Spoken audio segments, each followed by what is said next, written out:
Hello, my children, and welcome to the Longbox of the Damned!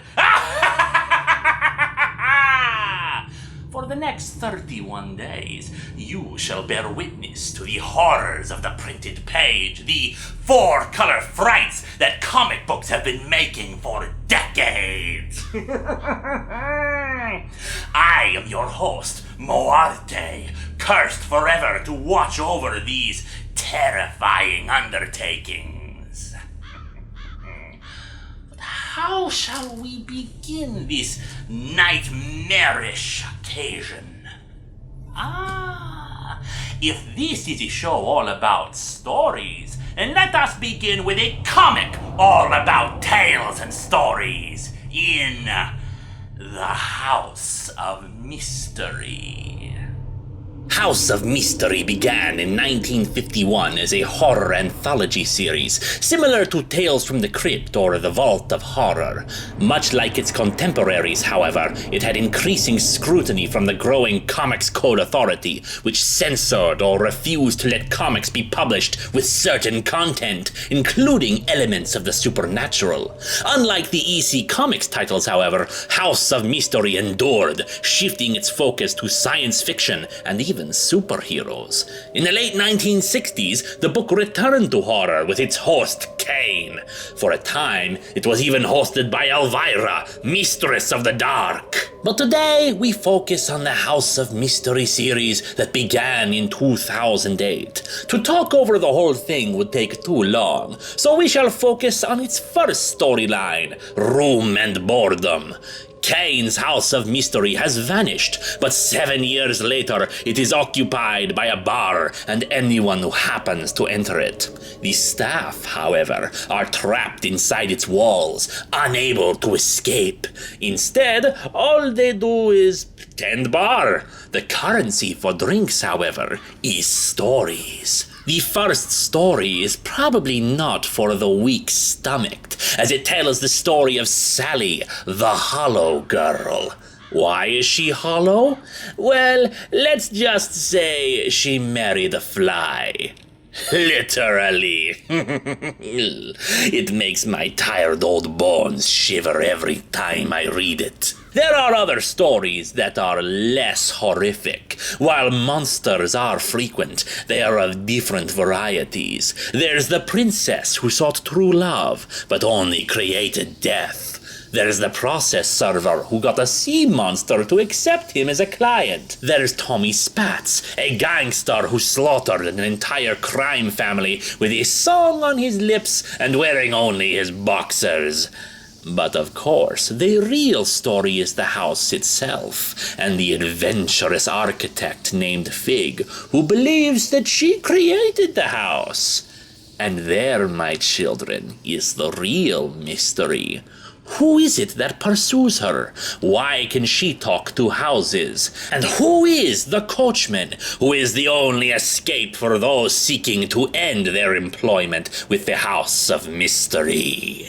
The House of Mystery is a place for a good storyteller to take a break, have a drink, and share their tales to all who would hear them. It is a stopover for all dimensions, all places, all times. Much like comic books themselves. Today was only a quick look at the beginning of a series that lasted for 2 years. Let's hope you won't leave it to rot within the Longbox for too long!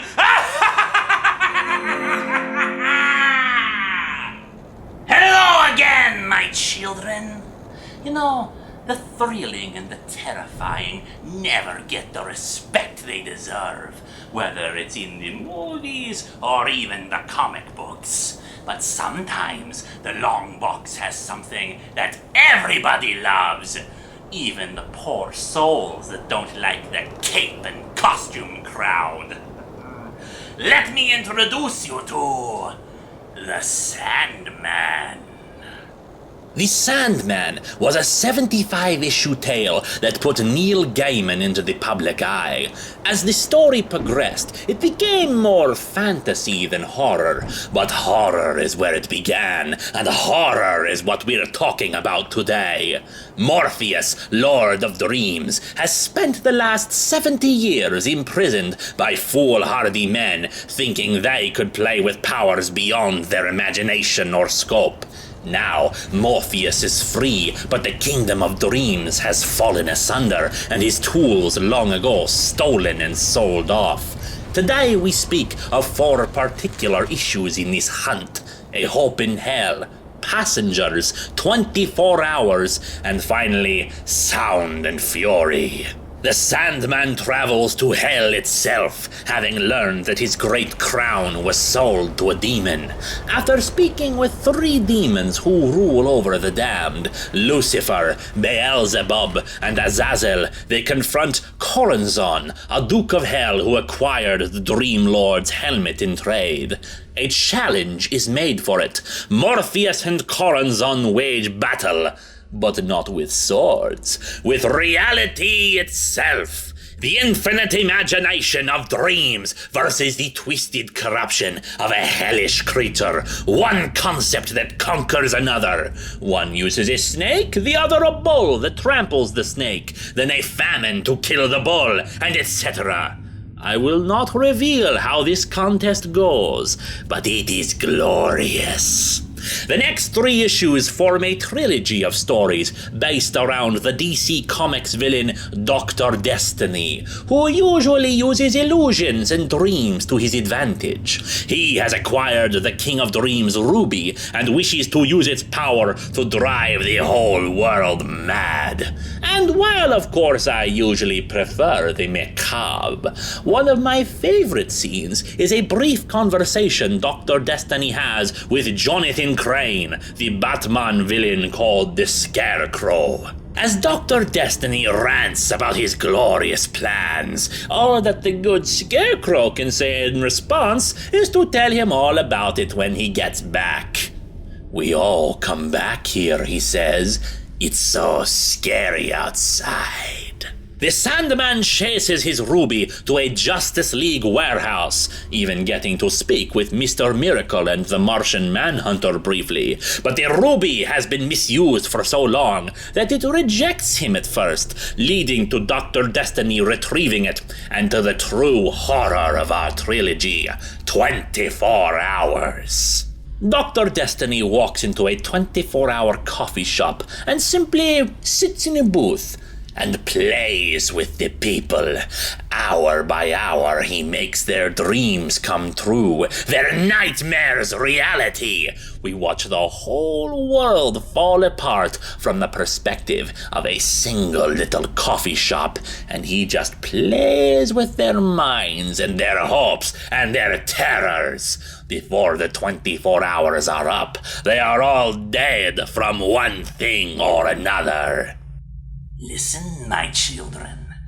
Listen to the anguish of a world in which the bad things are coming out of the dark places. Listen to a world in pain. But of course there's a happy ending. In Sound and Fury, Dream recovers and confronts Dr. Destiny on all the bad things he's done. He pleads to help him fix the damage he has caused, but the Doctor will have none of it. And so a battle is raged in the realm of dreams, and of course the King of Dreams is victorious. Long live the king, as he lets the whole world have a night of peaceful sleep. Oh, the Sandman, my children. The Sandman is such glory and beauty and gives people such lovely dreams. But all my dreams are nightmares. It's better that way, I think.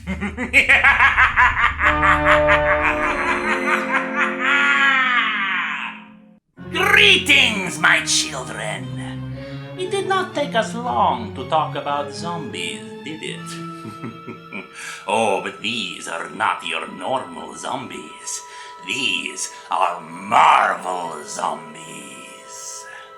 In the pages of Ultimate Fantastic Four, it was teased that their little universe would have a crossover with the mainstream Marvel universe. Reed Richards convinced his Ultimate Universe counterpart to build a dimensional transporter to come to his universe. But instead of being greeted by the open, stretchable arms of another Reed Richards, he was met with the hungry, dead eyes of a world overrun by zombies.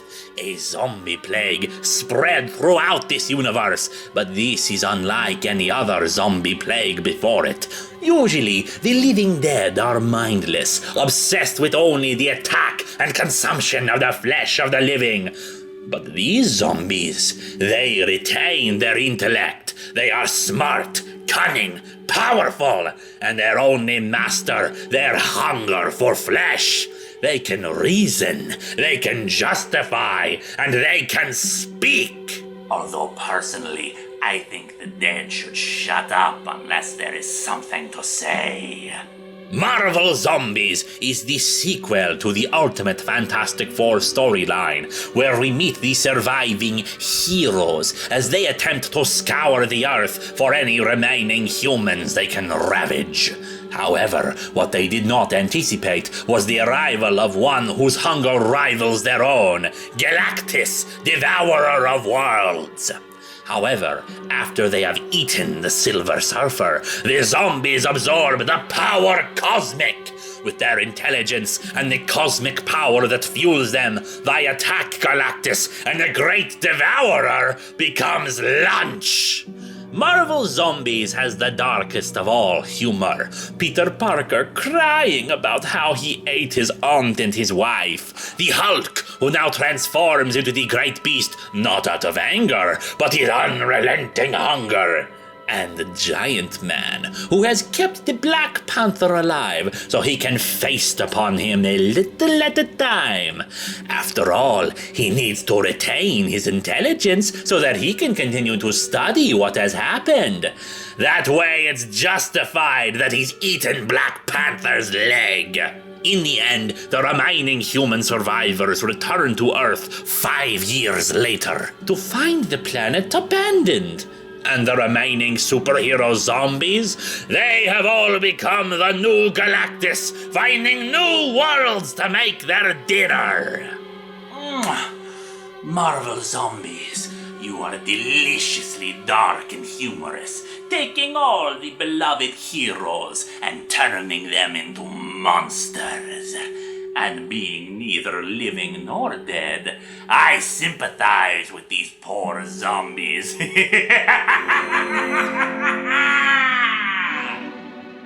Hello once more, my children! What's that? You did not enjoy yesterday's tale of heroes corrupted? You did not like evil and horror and despair being the victors? You want a story of good versus evil, where good triumphs? Peh! Disgusting! But I shall indulge you today in a comic fitting the bill. Dracula versus Zorro.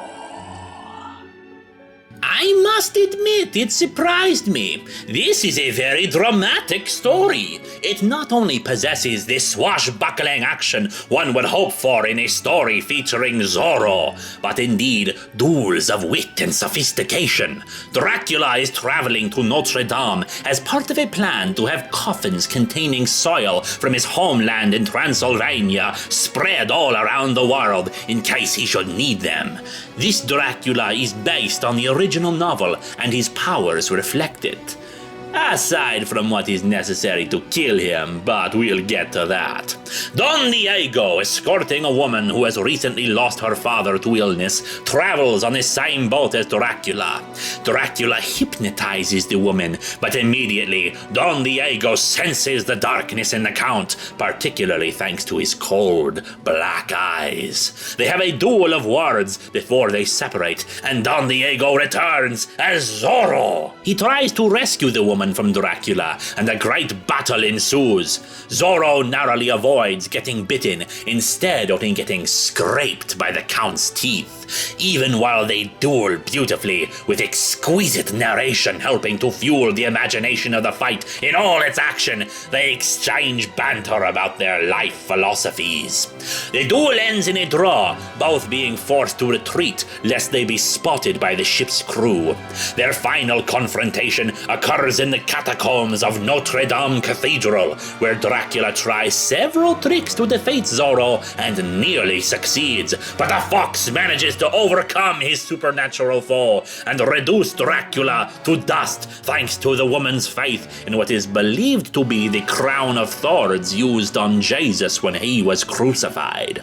However, even as the Count disintegrates, he speaks the whole way through, mocking Zorro and speaking of his own greatness to the last second. This comic is magnificent. Two aristocrats, one optimistic and lawful, the other world-weary and chaotic, are perfectly matched in this encounter. The door to a sequel was even left open, though I do not believe it materialized. This is one of the finest stories ever to feature the Count, and the action is superb. Highly recommended, despite the victory of good over evil. My only complaint is Zorro's victory. Pah! Zorro is but a man in a mask, but Dracula is forever. Hello, my children. Today we pay our respects to those who continue to keep the horror anthology format alive. Allow me to introduce you to the finest in illustrated horror. Creepy. Written and drawn in blood. Well, black blood, I guess, but it still counts. Creepy is an anthology series put out by Dark Horse Comics. Today we look at issue number 9, because that is the first issue I ever got to pick up, and it has quite a selection of stories to pick from. But first, the cover, the beautiful cover. Two hunters alone in a dark, foggy woods, and they have some friends that are just hanging around.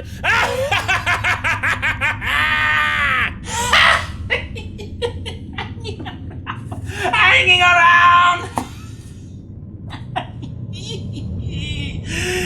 It's the smiles that keep us going, don't you think? The first story, On Reflection, is a tale that warns you about what you may find if you look at the mirror too long. Perhaps what you see is not yourself, but another version of yourself. You're likely to be jealous of yourself and want to steal your luck with a hatchet.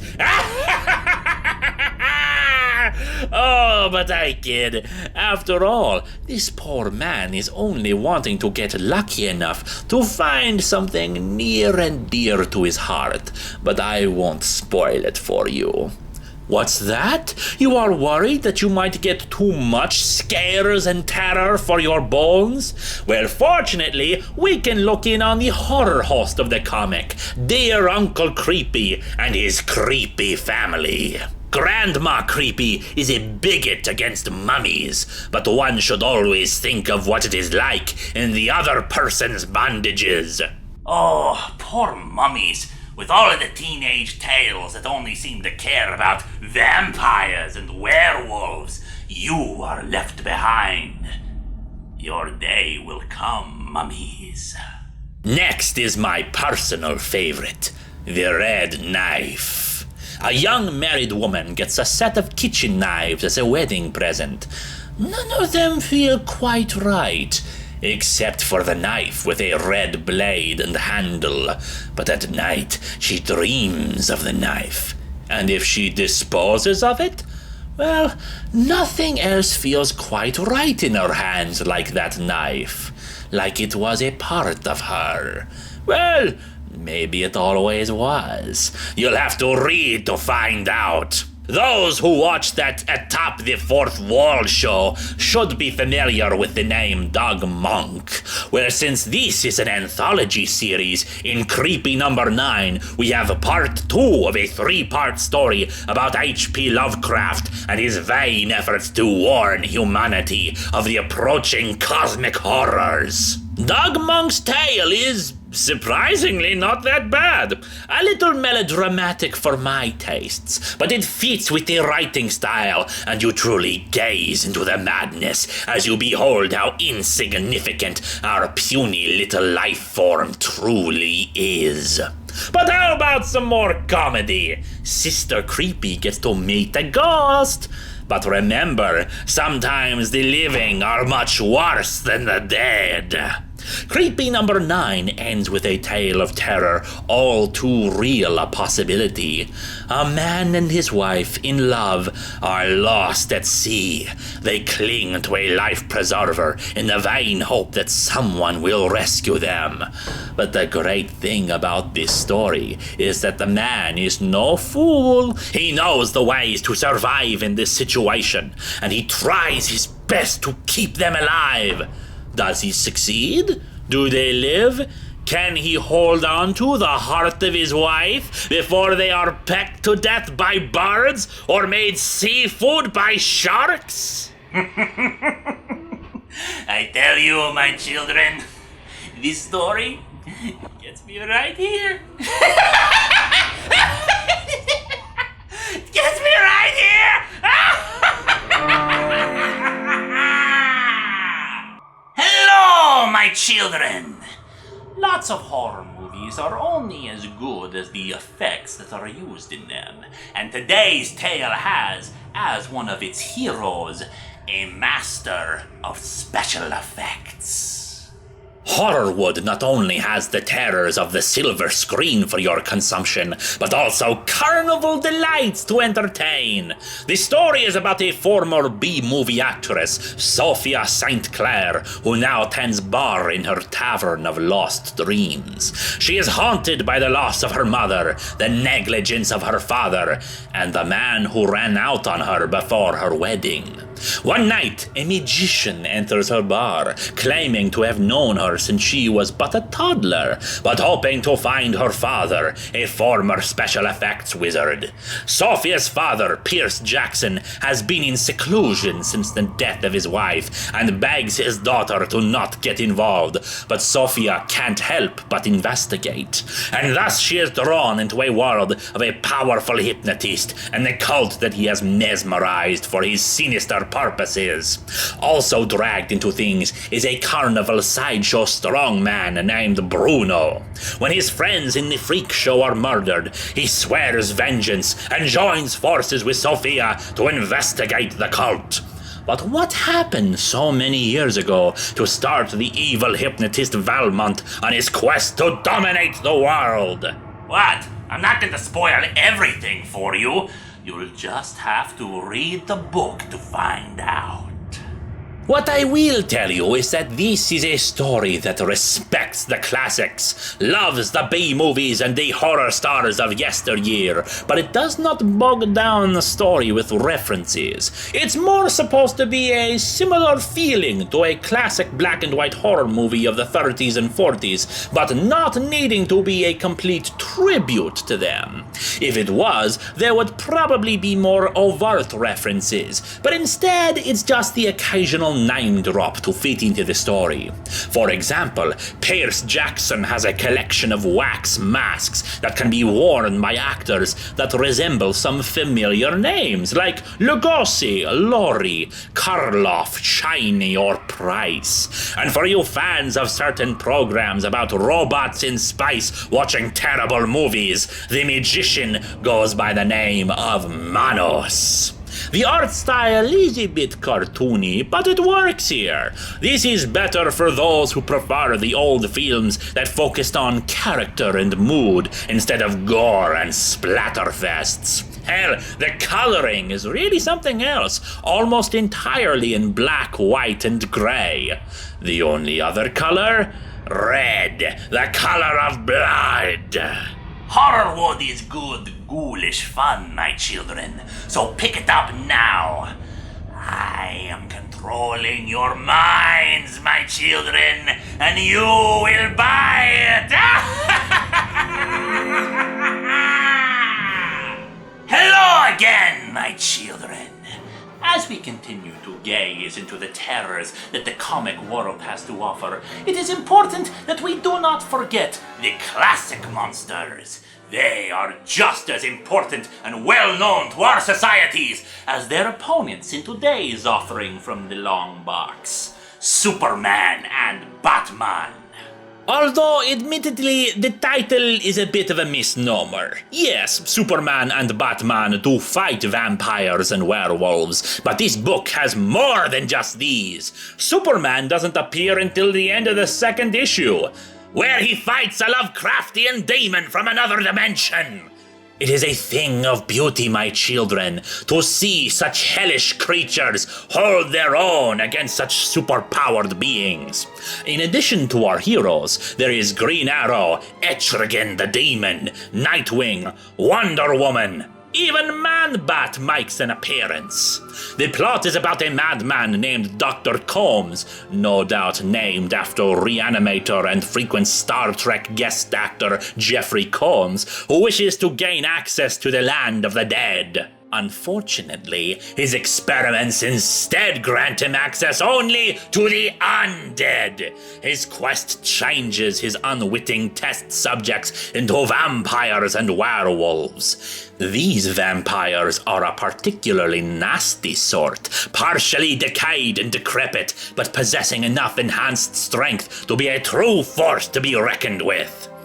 But there are two who fight alongside your heroes. A vampire named Demeter and a werewolf named Janko. Both are more man than monster, but crave a cure for their respective plights. Yes, never should we forget that the people changed to become creatures of the night are indeed victims, and the ultimate victim is a teenage boy who Superman tries desperately to save, but has been beaten by a vampire. If there is one thing to critique about this magnificent tale, it is a melodramatic narration that accompanies most of the story. You would think that, being the dramatic host of such macabre delights, that I would like such a thing, but it interferes with the mood, I think. Ironically, this 6-part story was recommended to that guy with the stupid-looking hat for atop the fourth wall, but he actually likes it. And why shouldn't he like it, my children? It has equal parts hero and monster, the heroics of the superhero crowd, and the grisly terrors for the monster-craving public. It will satisfy all of your good-natured and bad-natured desires. Ooh, scary, isn't it, my children? The hypnotic spiral as it turns and turns and... What's that?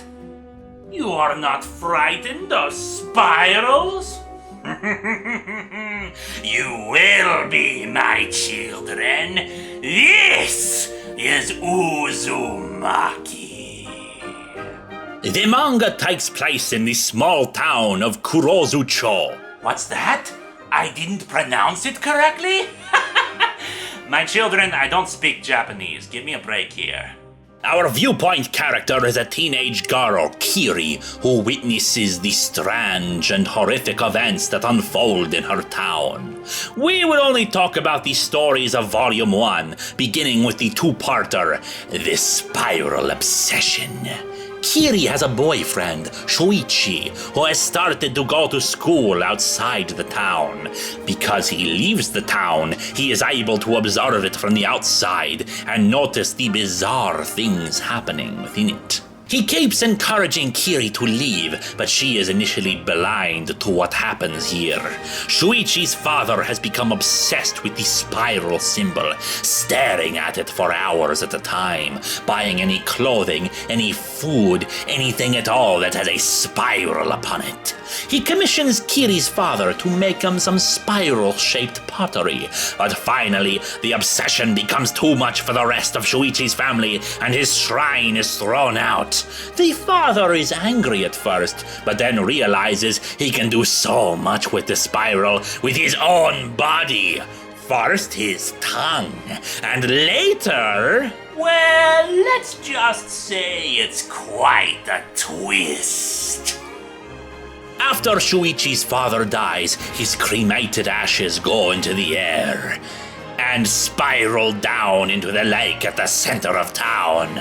Part 2 makes an interesting parallel to the first. While the first part was about a man who was obsessed with spirals and in love with them, the second now focuses on his wife, who has become obsessed with them out of fear. She is terrified of the spiral symbol, shrieking uncontrollably and attempting to escape them wherever she can. When she realizes the spiral pattern is on her own body, particularly on her fingertips. Again, I don't want to spoil it for you, but snip snip. Chapter 3 is the story of the scar, one on a young woman who gets the attention of every boy she wants, particularly thanks to a crescent moon-shaped scar on her forehead. Wait, did this suddenly become Sailor Moon? But when Kiri introduces her to Shuichi, he sees that the spiral curse upon the town has infected the scar, twisting it into a spiral. Oh, what's that? A spiral-shaped scar isn't scary? Oh, but my children, how funny you think that the spiral is only skin deep. Chapter 4 is the firing effect. Kiri's father, after having made that spiral-shaped pottery back in the first chapter, has become obsessed with the spiral himself. He puts more pottery into his kiln, made from special clay he found at the lake. You know, the one where all the ashes of the cremated dead are going, and makes pottery that twists itself into the shape. But what is truly inside of this pottery, Chapter 5, Twisted Souls, is a love story. Oh, how sweet. These poor star-crossed lovers, both from impoverished families that despise one another. How will they escape their family's hatred? Well, I know a way they can be together forever. And finally, we have Chapter 6, Medusa. It is not scary. Kiri's hair becomes obsessed by the spiral curse and continues to grow and shape itself into spirals. The hair controls her and makes everyone stare into the spiral, the attention it craves, seducing more people into looking. What's that? Cut it off, you say? Well, no crap, people, they try that. But the hair threatens to attack and strangle anyone who tries such a maneuver. To confound matters, though, is a girl who deliberately lets her own hair get the spiral curse, since she wants attention. Well, be careful what you wish for. Now that's what I call a bad hair day. Uzumaki has many more tales of sickening and disturbing events that happen with this spiral. You'd be surprised at all of the places you'll find the spiral, my children. Let's hope you don't stare too long at it, though. It may be staring back at you!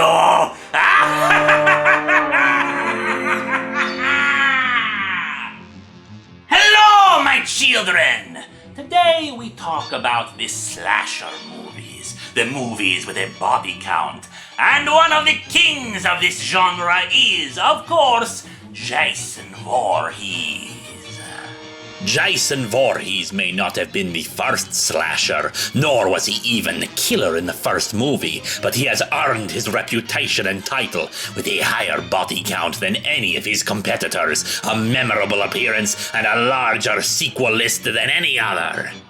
Including that one where he went into space and became a killer cyborg. That happened too.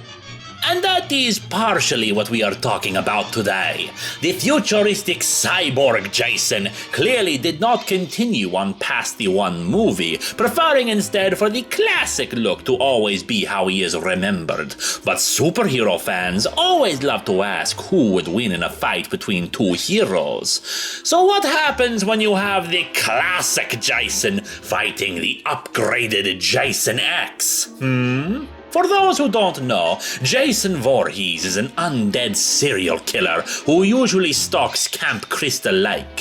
He originally drowned to death when camp counselors were too busy off having sex instead of watching him. In Jason X, he was cryogenically frozen and, several hundred years in the future, a group of students on an expedition discovered his body and accidentally revived him. A robot blasted his body apart, and when he fell into a malfunctioning medical unit, the nanites inside of it upgraded him. There was a Jason X comic that explained what happened after he crashed again on a new Earth, but we're skipping that. In our happy little comic, a salvage team has gone to the remains of the Grendel, the ship that had originally brought Jason into space. They reactivate power, and part of Jason's remains from when he was blasted apart falls into the medical unit. With power restored, the unit scans it and reconstructs his original body. The reborn Jason hitches a ride on the salvage vessel, which in turn is rescued by another ship, and that's when the bodies hit the floor. In pieces! By sheer coincidence, however, that ship has some Jason problems of their own, since Jason X is on board and slicing up VIPs. When the two Jasons run into one another, well, it's only natural that the two don't get along. The Jasons are like two halves of the same coin. Jason X can hear the voice of his mother urging him on, while original Jason can see the face of a woman he knows and trusts, but the image is silent. The battle is brutal. They stab and they slash and they disembowel. Oh my, yes, there are so many people who keep getting in the way and have to be cut to shreds so the two can continue. But oh dear, they are so strong. They keep damaging the ship as well as the poor fleshy people. And being a slasher movie, there is of course plenty of nudity for those who like that sort of thing. Although personally, I've always preferred the bones to the boobs. Bones to the boobs. That's you. So, who wins in the battle of one Jason versus another? Why, Jason wins! Also, Jason X wins. What? They're both the original Jason in one way or another, so really the only thing that matters is if Jason is made whole again. So yes, they really both win. You wanna know what the weird thing is? This is a surprisingly difficult comic to get your hands on, my children, and bear in mind, I was able to easily obtain a copy of the Killdozer comic. And yes, we're getting to that one later this month. This one, I could barely find any copies, and they were usually very expensive. Fortunately, however, there will always be a copy in the Longbox.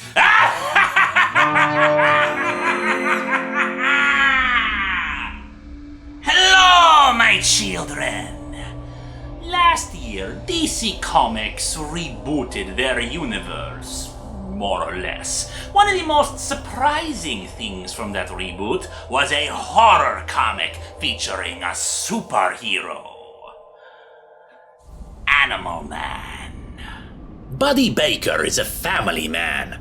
Possibly the only family man still existing in the DC universe after that reboot. But he also happens to have superpowers. The ability to access a morphogenetic field in the planet, calling upon the ability of an animal.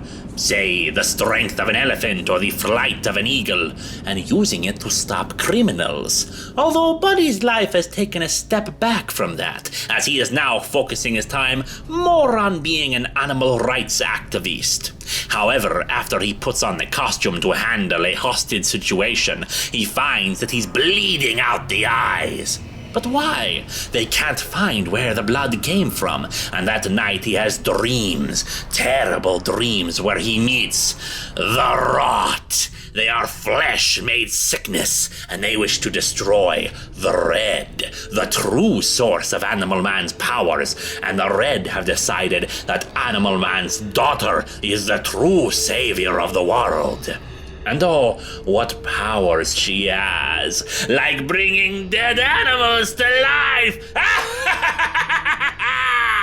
Animal Man and his daughter travel into the morphogenetic field, or the life web as Animal Man likes to call it. It is an invisible force that binds all animal life together. They call it the Red, whereas the force that binds all plant life together is the Green. But let's not get bogged down talking about Swamp Thing right now. Its time is coming. In the meanwhile, Buddy has to protect his family, now being hunted by the Hunters 3, agents of the Rot, who wish to consume his daughter and make her an agent of the Rot as well. The horror here mostly goes to the phenomenal artwork, displaying disgusting creatures of flesh that would feel at home in John Carpenter's The Thing. But if that wasn't enough, well, we get to see more than a few pieces where we see the human body get twisted and pulverized and shoved inside out. Ooh, how delightfully disgusting! What makes Animal Man work so well, aside from the horrific elements anyway, is the strong family connection between the characters. Buddy Baker's family, while in some ways are just there to be rescued, are not without merit, and each one has their own personality and hidden desires and worries about their situation. The tension is always in the air that things may completely fall apart if they did not love each other as much as they do. Animal Man is still going on. So why the hell are you listening to me instead of going out and buying it right now? It's got action. It's got horror. It's got heart. It has guts and blood and everything else that should be behind your skin.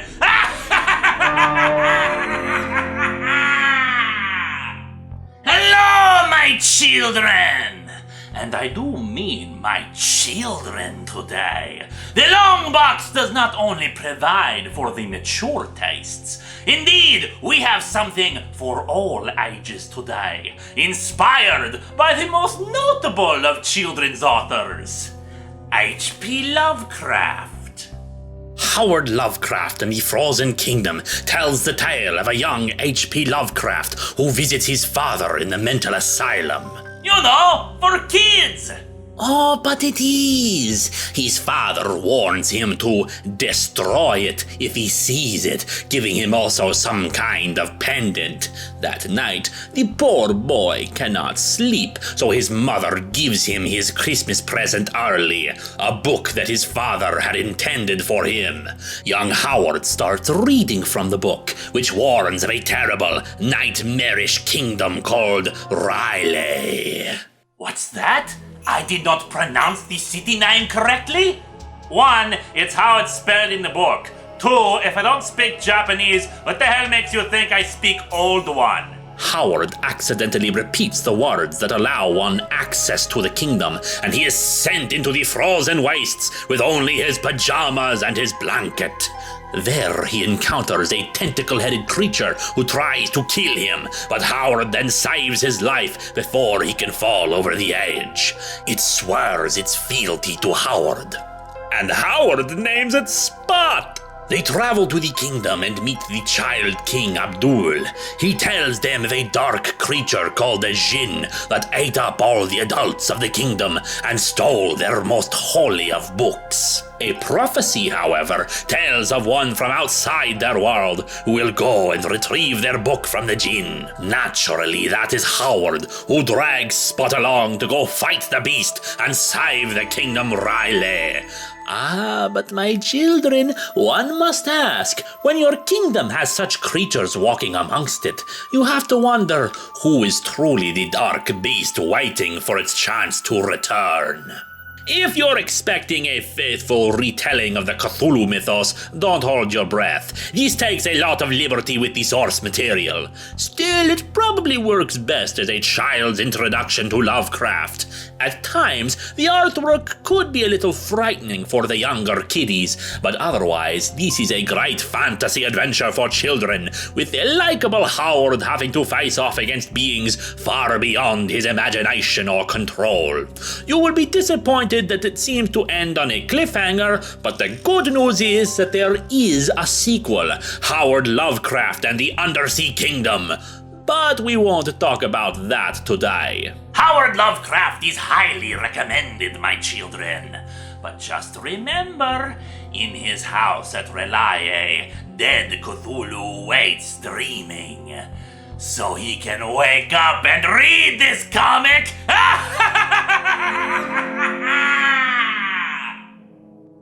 Ah, my children!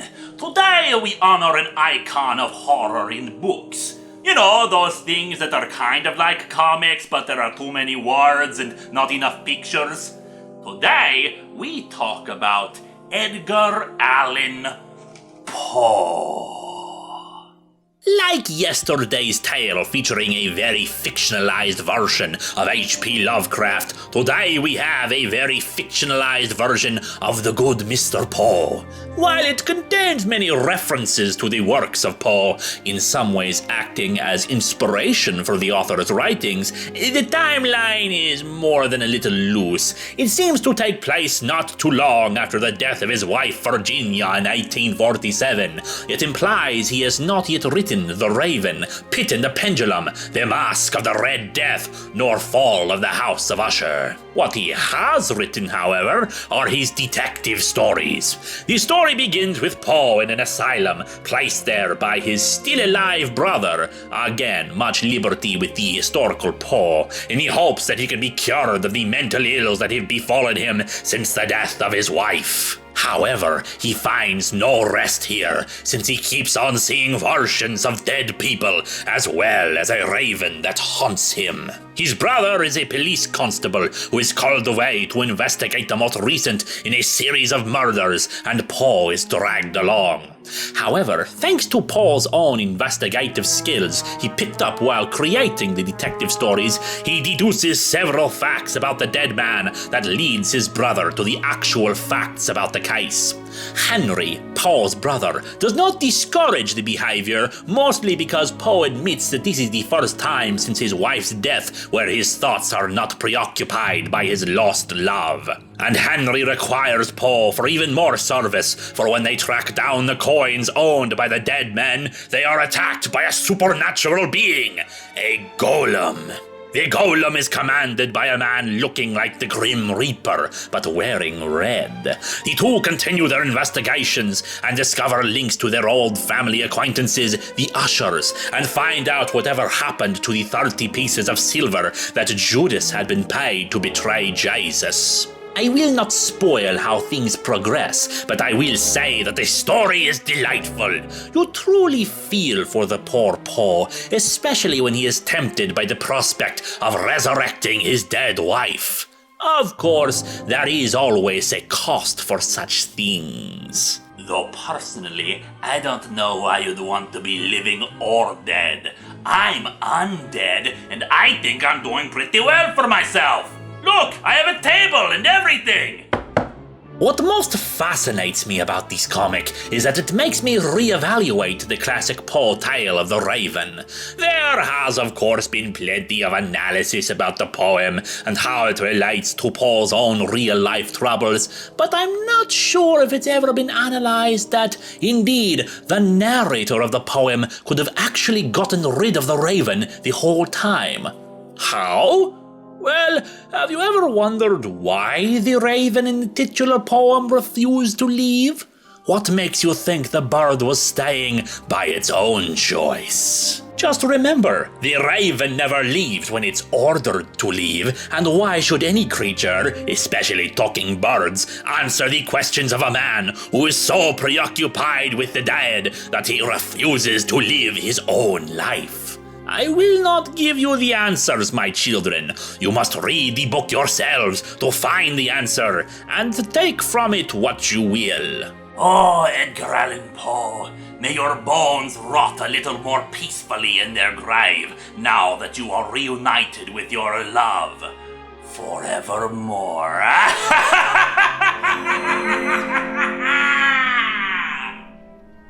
Hello, my children! The season of autumn brings with it cold winds, a harbinger of the winter to come. The days get shorter and the nights longer, and with the night comes the undead. This is 30 Days of Night.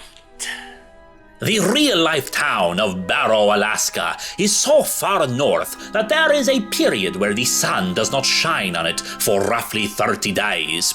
A large gang of vampires plot to have themselves a month-long party in the town, to massacre and feed all day, never needing to rest in the sunlight.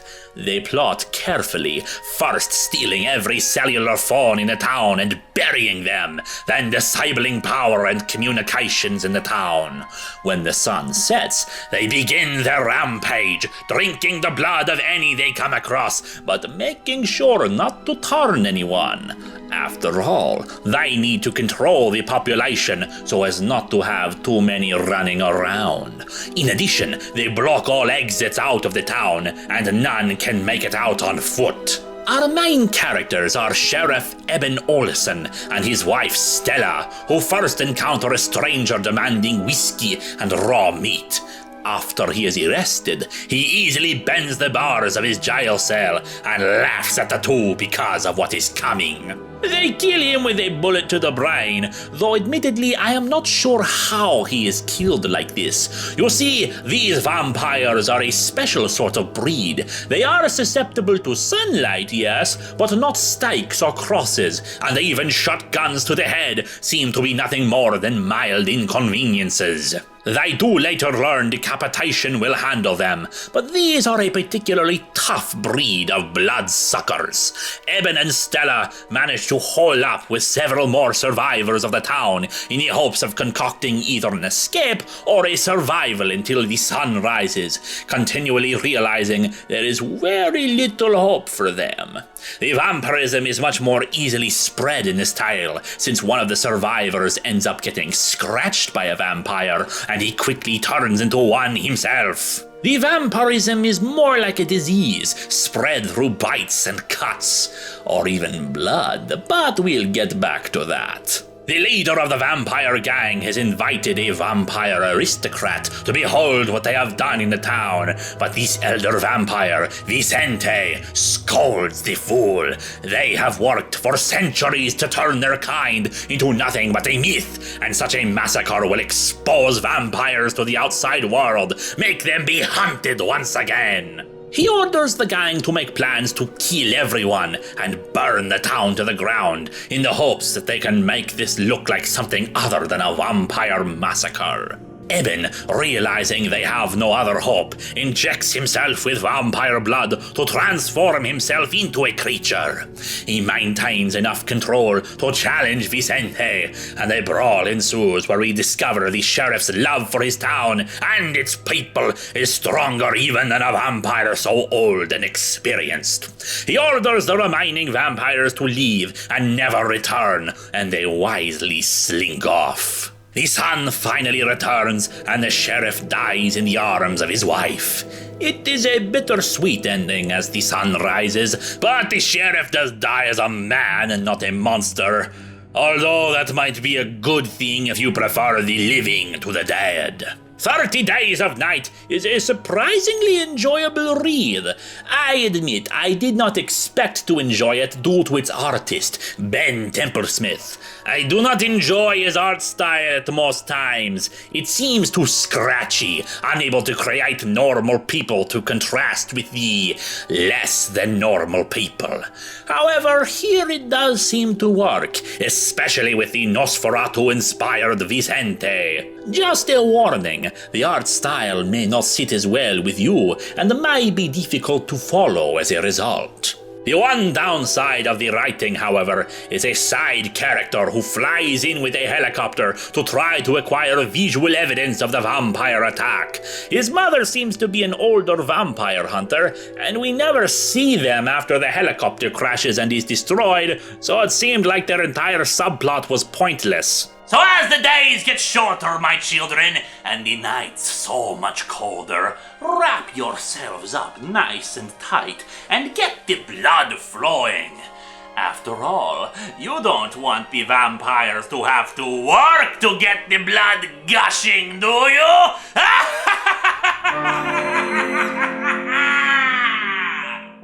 Welcome to Silent Hill, my children. Were you disappointed that Atop the Fourth Wall show wasn't going to look at Silent Hill comics this year? Well, your old pal Moarte has your Silent Hill fix right here. Silent Hill Past Life is a sort of prequel to the game Silent Hill Downpour, and to the games in general. I point out Downpour in particular because of the presence of our friendly mailman Howard, who apparently existed all the way back in 1867. What the hell is he doing alive in Silent Hill Downpour? Anyway, the comic takes place in the Old West, and by that I mean the Old East, since of course Silent Hill is a New England town. Jebediah Foster has moved to this small town with his pregnant wife, hoping to make a new life for themselves and forget about all the terrible, awful things that Jeb has done. And oh me, oh my, does Jeb have an awful lot of sins under his belt. He has killed so many people, and not a one was justified. The Native Americans who lived in the area always thought that Silent Hill was a place where the spirits roamed, and they always liked to peek at the ones like Jebediah who carry so much on their souls. You might be interested to know that the artwork has been changed a little when it was collected in a trade paperback. Originally, the first issue had pencils by Miles Menton III, or Menton Cubed as he is credited for in the comic. However, he must not have had the full issue's pencils completed, because Riley Rossmo had to do additional art on 5 pages. The Rossmo pages do not fit with the overall tone. The pencils feel scratchy and rushed, much like other Silent Hill comics that do not match the tone of the series. However, the trade collection replaces these pages with ones by Menton Cubed, perhaps as it was always intended, and they fit in much better. Admittedly, the story does not have much in terms of gore, and the psychological aspects are fairly skin deep. There's not much to discover about Jebediah Foster, seeing as he is always portrayed as a racist with anger management problems. However, at the same time, he is a product of the era in which he lives, and because he is honestly trying to make a new life for himself, we sympathize with this poor murderer and hope there truly is a good man underneath. Silent Hill, however, has other designs for him, and we may even see the beginnings of the cult of the town based on some of the things we see. Although that is merely speculation on my part. I'll tell you this though, there's no Pyramid Head in it, but a fairly original monster at play who holds much bloody significance to poor Jebediah Foster. There may not be a great knife, but the knife Jebediah has is pretty big!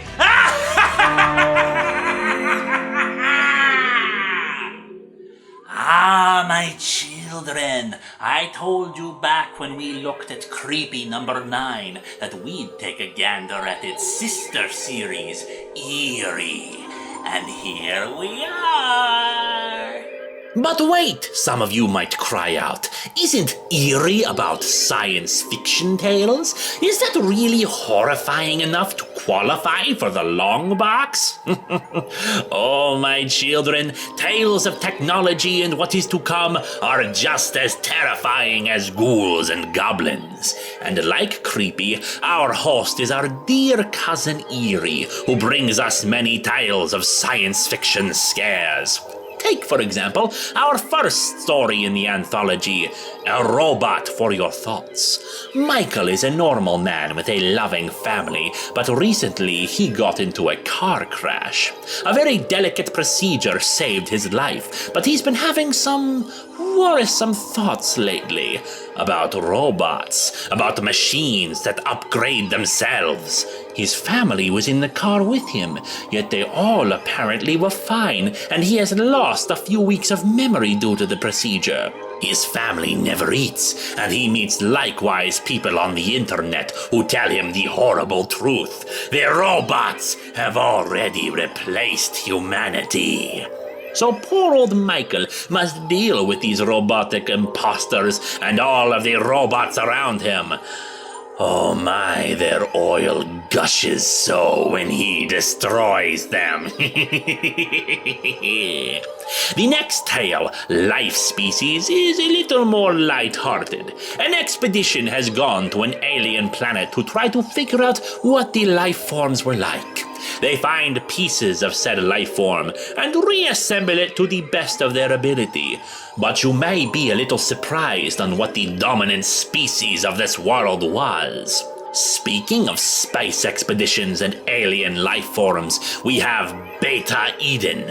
Do you know the old science fiction trope of the male astronauts meeting alien women who need men to repopulate their species? Well, this is a take on that which may be a little more gruesome, not recommended for the faint of heart. Needless to say, though, their plans for the rest of us will be more than a little chilling. Just remember the brave sacrifice of these astronauts as they boldly went where no one has gone before. And they had children with aliens. Oh, what children they made! And finally, in a surprising turn, we have Child, a Frankenstein story of sorts, about a poor mad scientist who has just lost his wife. Most surprising about it is that it's in color. It's a twisted sort of tale, as if seen from the perspective of a little boy, and oh, how beautiful it can be in that regard. The mad scientist creates a child that will live forever, made of rotting parts of different animals and people, and the poor man just wonders if he has created a monster or a son. It is a tale that warms my cold, desiccated heart, and even gets bloody tears from my dried up eye sockets. And it has just begun, my children! I suggest you go out and get it now, for something eerie awaits across space and time!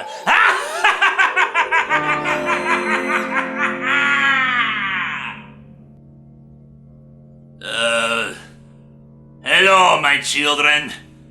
I've got to admit, we've got a weird one today.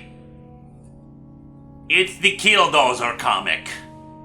Admittedly, the idea of a killer bulldozer may seem silly, and it is, but I admit to a certain fascination with what the comic tried to do with the concept. Killdozer is based on a novella from 1944, and the comic seems to be more based on that than the TV movie, despite it advertising on the corner that it's as seen on TV. Hi, did you know that the first intelligent life on Earth had futuristic technology and engaged in a war with robotic beings that possessed any mechanical object?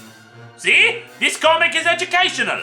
Yes, in the convoluted backstory in the first few pages, we see that the reason Killdozer is born is because of some kind of sentient cloud of electrons that survived the Holocaust that destroyed all trace of the previous civilization, save for one temple. When a group of construction workers arrives at a remote island to clear away the forest, they smash their bulldozer into the temple, because, hey, nothing bad could happen from destroying priceless historical artifacts and unwittingly unleash the electrons into the bulldozer. The bulldozer even has a nickname by the crew, made because one of their Spanish assistants called it D7, since it's a D7 bulldozer. However, they mishear what he says, and thus the bulldozer is named D7. Freddy Krueger, Jason Voorhees, Michael Myers. D7. What makes the story work, strangely enough, is the paranoia angle they play in the story. No one believes that the bulldozer is the killer by itself because, well, it's kind of goofy. As such, they play up the angle that the workers are not trustful of their boss, who they think has cracked and is murdering them one by one. It's not helped when he keeps claiming that it's the bulldozer who's killing everybody. As D7 continues its mad rampage, one of the construction crew does crack under all the pressure and tries to forge an alliance with the Killdozer. When it is defeated, the poor man has clearly lost himself to his despair. They wisely tell themselves that they'll just lie and say the other crew members died by accident, since, well, it is kind of hard to tell OSHA that the bulldozer gained sentience and tried to murder you all. The irritating thing about this comic is the cover. It is a cover of lies, my children. The Killdozer we see on this cover is a glorious mechanical monstrosity with a spiked front for maximum gouging potential, its headlights carved into an angry glare, and its front vent made to look like teeth. And it even talks, saying that for defying the great Killdozer, they must die. Also, there is a woman on the cover as well. There are no women in this comic, so I don't know who the hell that's supposed to be. Needless to say, my children, this is one of the stranger stories to come from the Longbox. But if you can get a copy, it's worth a read. Hell, it's worth it just to say you read a comic about Killdozer!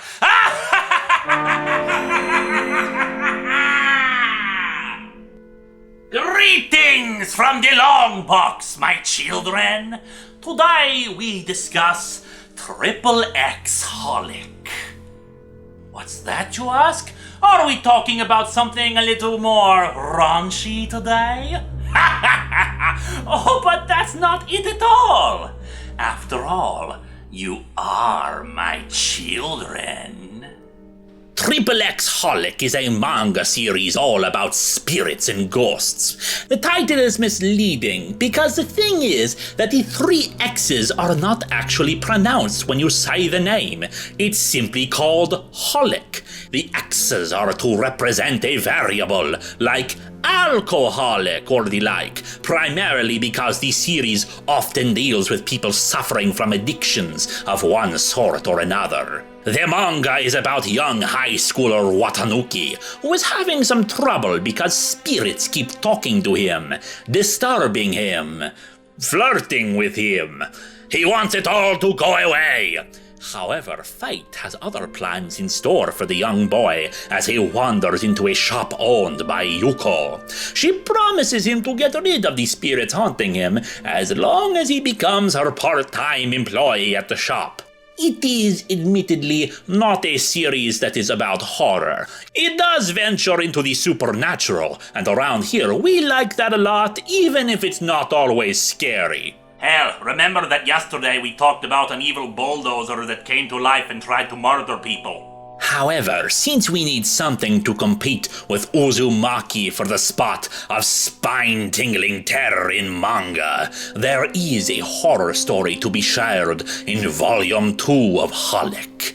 Watanuki has a crush on a girl named Himawari and a rivalry with a boy named Domeki. Domeki is your standard emotionally blank manga or anime boy who never expresses joy in any capacity, and yet for some reason that is appealing to women. Go figure. Anyway, Yuko suggests a group date to try to get Watanuki to loosen up around Himawari, hosting a 100 ghost story night at the temple where Domeki lives. The group all gathers there in their kimonos and set up candles as they tell their ghost stories.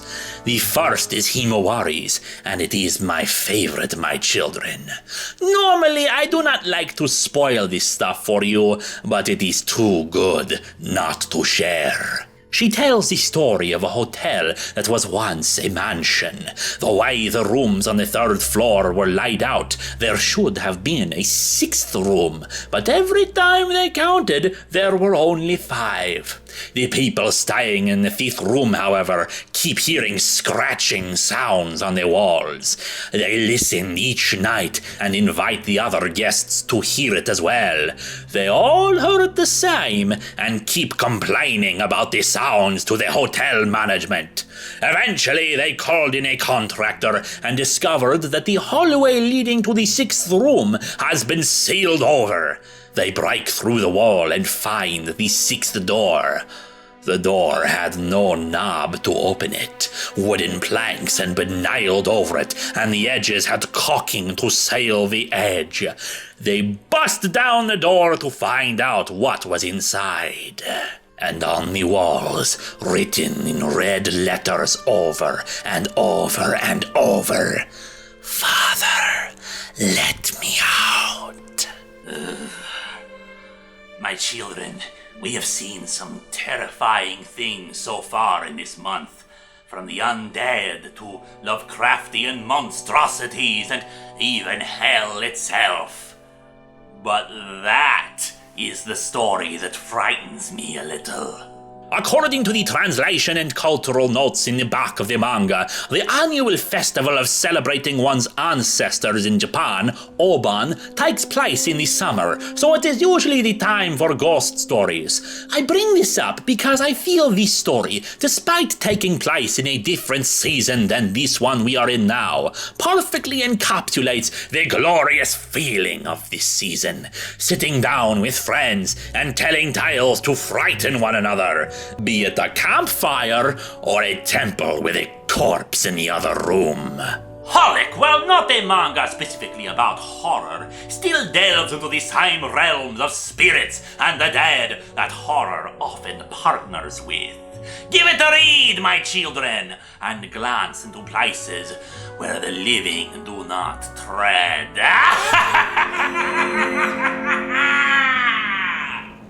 Hello, my children! Today we deal with an anthology comic of a different sort and a most unexpected host.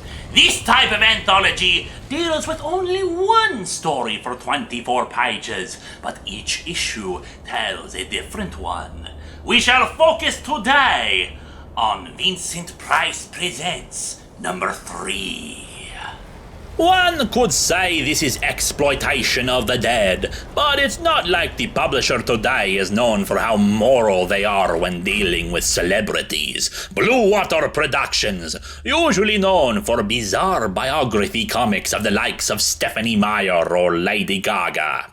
They proudly state that this is their first ongoing series, and it is not a bad idea. Hell, it's hard to say that Vincent Price himself would argue with how he is used. He plays horror host to introduce the stories, with the occasional special issue that is a sequel or a tie-in to a Vincent Price film, like The Witchfinder General, Dr. Phibes, or The Tingler. Today's story, however, is an original tale, and it feels like it would be right at home in the Twilight Zone. A man leaves on a plane trip to attend a quantum physics conference, specifically dealing with the possibility of parallel universes. Before leaving, his son gives him the gift of a whistle that a stranger had offered him earlier, saying it brought good luck.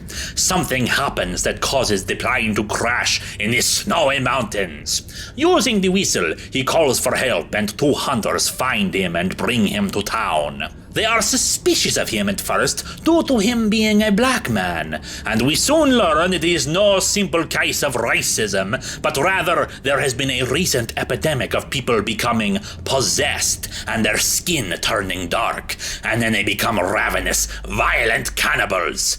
They say it is a herald of the end times, when snow engulfs their village and everyone dies.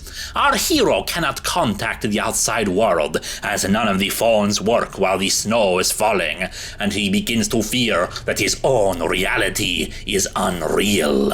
It does make you wonder what is real or not. How much control do we have on our own reality? And we must also wonder if the fears we have are merely of our own creation, and if we can twist them and overpower them. We build glass prisons for ourselves, able to look out but never experience what is real or unreal. But I'll let you analyze the story for yourselves if you so wish. It is a fine short story, with artwork that is not my favorite, but one could say that it helps the surreal mood of whether everything is real or not. If you are observant or pay enough attention, you can probably guess the twist of the story fairly early, but that doesn't stop it from being entertaining, like any series like this can be. Vincent Price Presents is an entertaining little series, alongside old classics like The Twilight Zone or The Outer Limits. Though you do have to wonder about the hosts of these shows. What do they do in their off time? What happens to me when the Longbox closes? Wouldn't you like to know?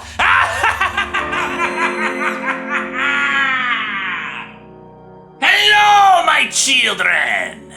The cape and costume crowd prefers their heroes to be good-natured folks who prefer earthly justice. Even the precious Batman will not kill his enemies. Today, however, we shall talk of a hero whose justice is more divine and poetic. The Spectre! While there are heroes out there who have magic to thanks for their superpowers, there are few who actually consort with the realms of the otherworldly as much as the Spectre does. The Spectre is literally the wrath of God made manifest in a pale man wearing green underpants and a cape. What? When you're God's angel of death and wrath and punishment and stuff, I think you're allowed to wear whatever the hell you want. The character seemed to be more neutered, for lack of a better word, when he became more involved with the Justice Society comics in the Golden Age. However, his original stories were full of death and vengeance, ironic punishments that destroyed those with evil in their hearts. But who is the Spectre besides that wrath, This is the story of police detective Jim Corrigan, who got a little too close to an investigation into gangsters. They kidnapped him, shoved him in a barrel, and filled it with concrete before tossing him out to sea. Overkill perhaps, but it did the job. For all of 5 seconds, he was resurrected as the Spectre, and as time has gone on, his power levels only seem to increase. Today we travel back to the early 1970s with a controversial storyline collected as the Wrath of the Spectre. It is admittedly very formulaic. A crime is committed, Jim Corrigan investigates, finds the culprits, and destroys the criminals in various horrible ways. A man is scissored in half, or melts like wax, or even just reduced to a mere skeleton. Oh, how delightfully dark, my children! Bear in mind, this came out only a few months into what is considered the Bronze Age of comics, only a few months after the Silver Age, full of colorful antics that could be considered laughable and goofy, had come to an end. These days, graphic disembowelments and gory deaths are rather commonplace in superhero stories, but at the time, this was no doubt considered too risque for the readers. What did contribute to these stories, however, and would start shaping the Bronze Age, was building story continuity and change. A love interest was introduced. A reporter began investigating the spectre and trying to prove to the world that he existed. And Jim Corrigan himself began to have doubts about his mission to eliminate evil and never have earthly ties to friends and loved ones. The story was cut short with a few scripts still having been written, and later in 1988 they were drawn and published as the final part of a mini-series reprinting the tales. Was it closure on the character and his storyline? No, not really, but it did show the risks that comic creators were taking at a time where stories began to evolve to a new level. And of course, the character who was so ahead of his time was among the dead. Wrath of the Spectre is a grisly tale, my children. Perhaps tame by today's standards, but it has forever earned its place of honor in the Longbox.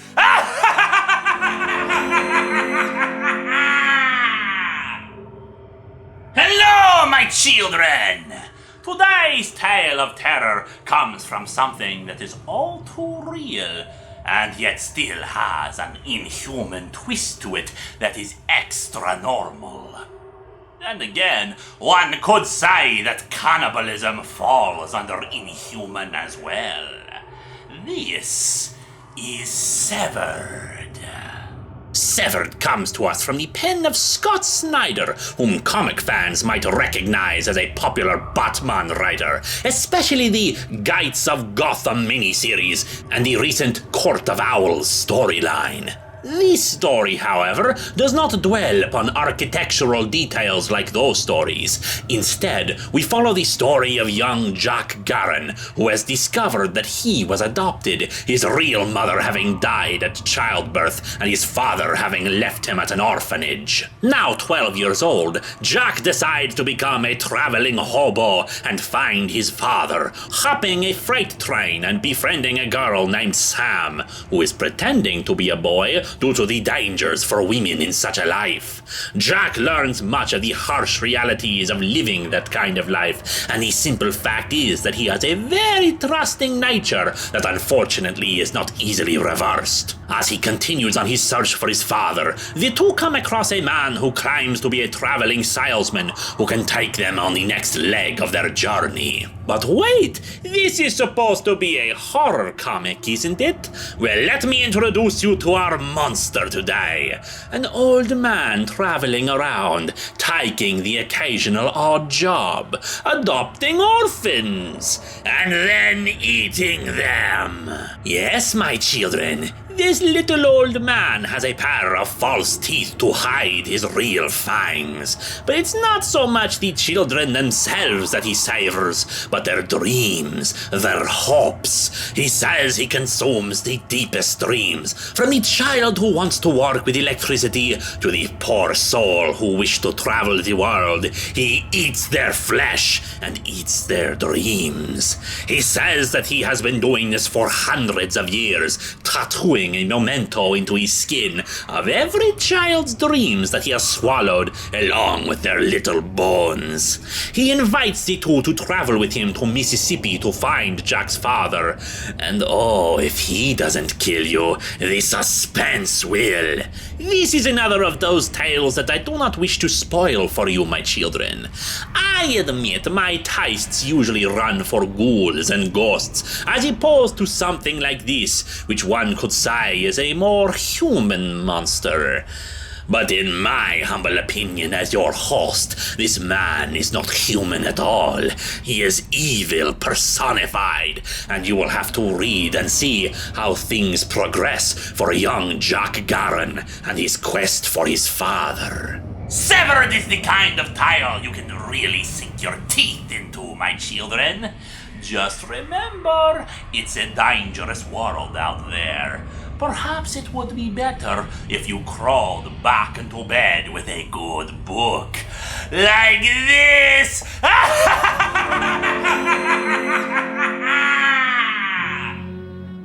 Hello, my children! While we're on the topic of flesh eaters, why don't we look at a popular tale featuring our old favorite cannibals, zombies. This is The Walking Dead. Some of you may know The Walking Dead because of that TV show with the same name. TV show?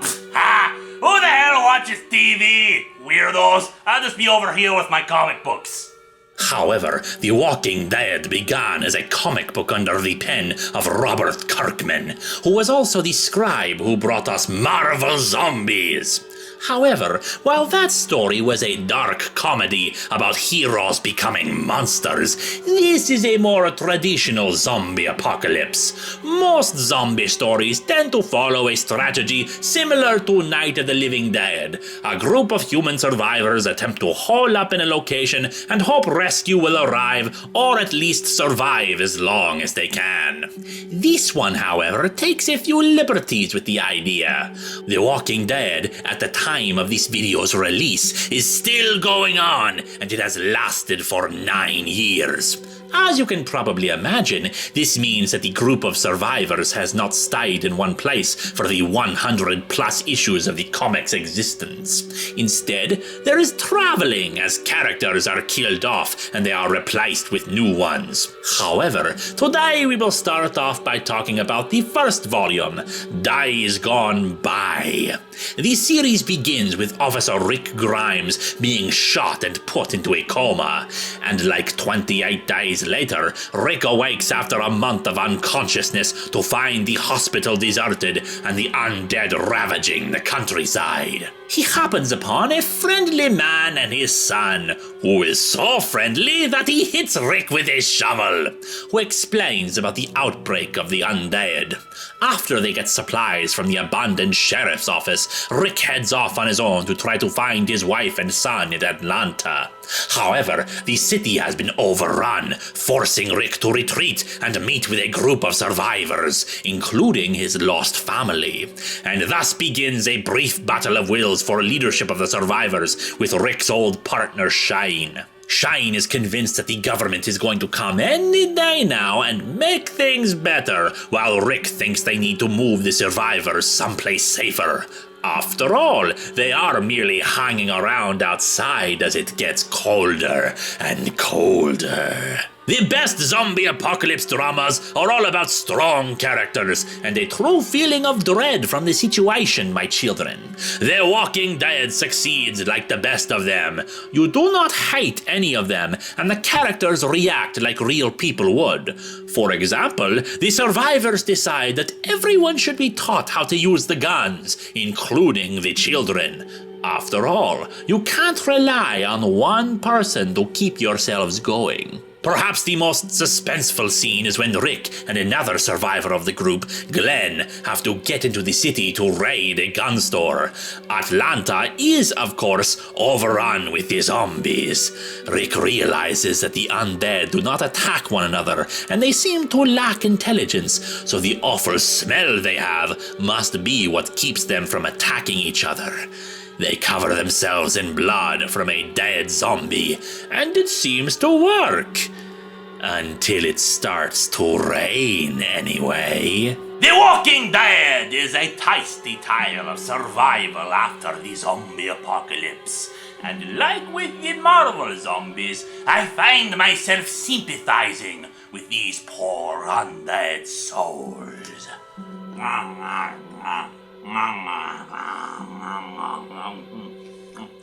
You know, there's very little meat on this fake hand.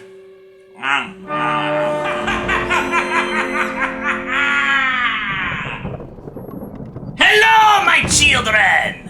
As we've said before, the cape and costume crowd don't often like to delve into the same areas that we purveyors of pure horror tend to peddle. However, sometimes they do like to explore such realms, like in today's issue of the new Teen Titans.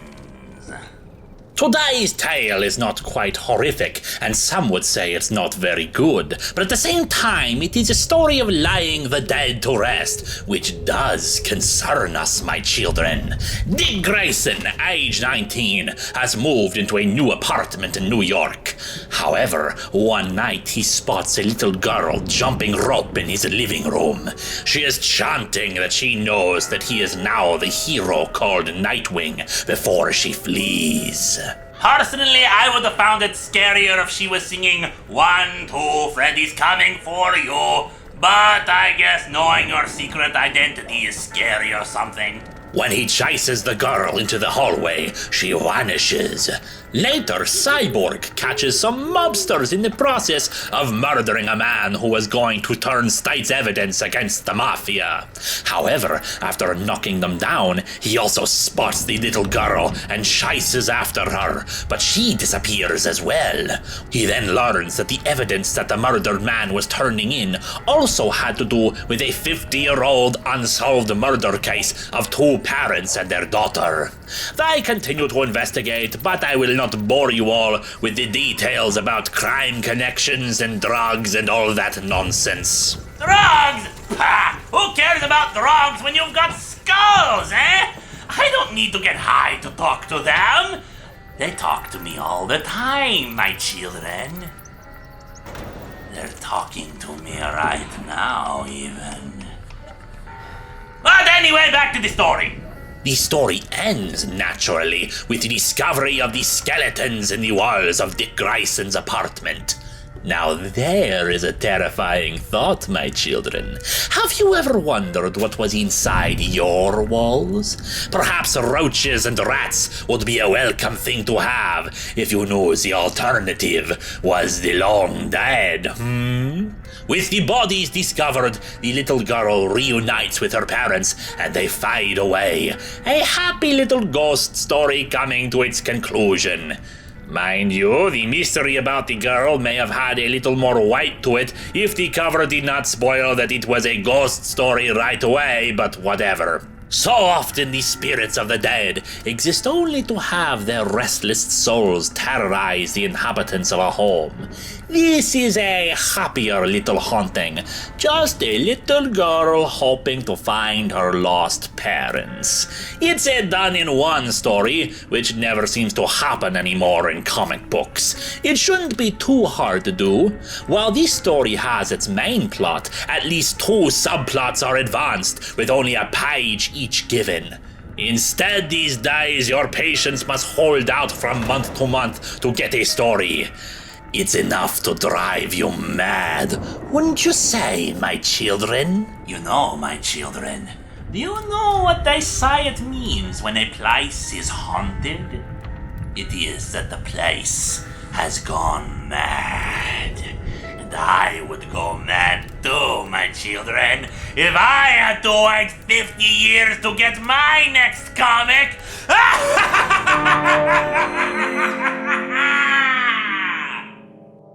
Hello, my children! You know, to many of us, the occult is a strange phenomenon. People react with shock and amazement at it. However, there are those who have to encounter these things all the time. These are the Monster Men.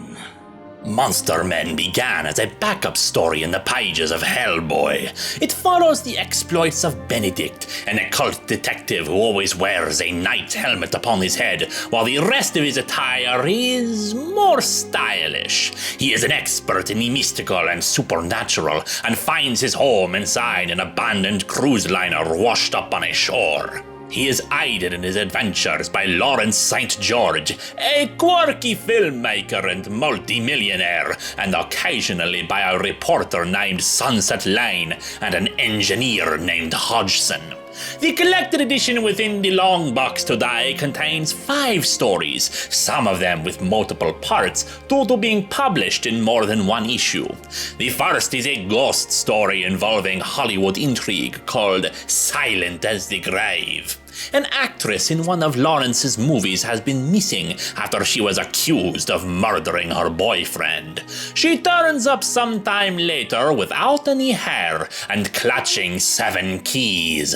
But while this intrigue is going on, we also meet Krulk, a twisted, villainous man who unleashes a demonic creature into the air that attacks our heroes.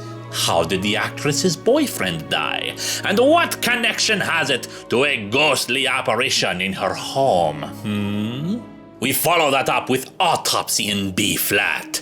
The title actually refers to a movie story that Lawrence St. George has written, but it has no real connection to the main story. While Benedict and Lawrence wait for a certain vampire to return to his coffin, Lawrence recounts a tale of squid-faced pirates and an equally squid-faced Stradivarius player who interrupts his peaceful rest on an island. But the question does linger for us. Is it a peaceful rest, or was he resting in peace? My personal favorite is A Gift for the Wicked, a Christmas story, but you would not expect it with how it begins. A man hires Benedict and his crew to investigate strange creatures that are stalking a mansion where his crewmen refuse to do any more work until the creatures are removed. And rest assured, the creatures are dangerous, but at the same time, they are pitiful things. Where grace and youth should have filled out their features, greed and intolerance pulled them into shreds. But what is their true identity? Well, let's just say they have a Dickensian origin, my children. The skull and the snowman brings that twisted Krulk back into things. He has come across the location of a dangerous, evil skull that, if not kept from evil hands, could mean doom and destruction across the land. He has gone to Benedict for protection, but finds little before he is dragged down to the depths. Benedict and Lawrence travel to Mount Everest to retrieve the skull, but they have many forces to contend with as they pursue it, and meet up with the legendary Yeti. However, the Yeti is only the name he is known as these days, after he shunned the race of his creator. The final story is O Sinner Beneath Us. After a routine job of exorcising a ghost, Benedict and Miss Lane find themselves trapped under a collapsed mansion. They encounter Krulk once more, who has escaped the pits of hell with another evil skull, a mustachioed one that has much power over the living. Benedict must rescue Miss Lane from its influence, as well as stop the mustachioed demoniac before he can rise again.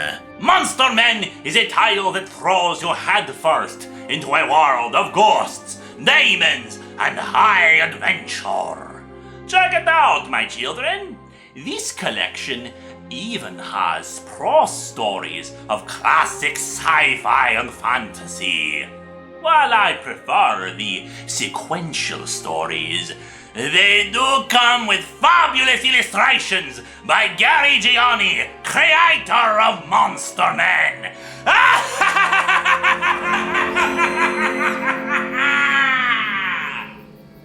Hello, my children!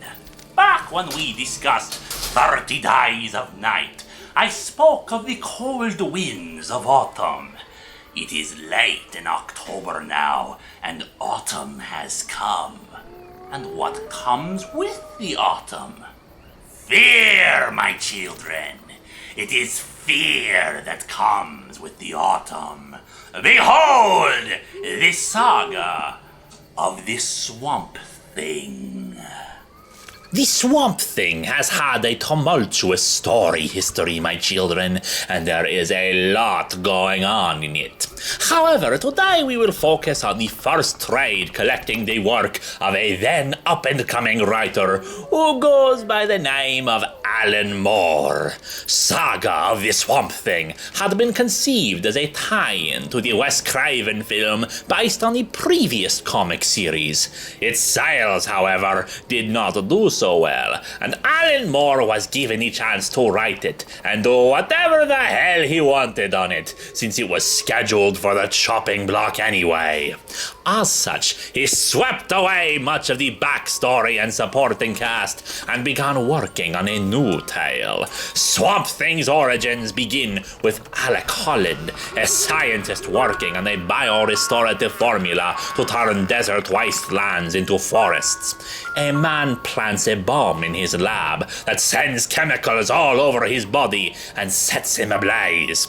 He leapt from his laboratory in the Louisiana swamps and fell, dead, into water and plants. Sometime later, the Swamp Thing emerges, supposedly Alec Holland transformed by the formula into this creature. However, the Sunderland Corporation decides it wants the secrets of Swamp Thing's resurrection and sends its forces to kill his allies and Swamp Thing himself.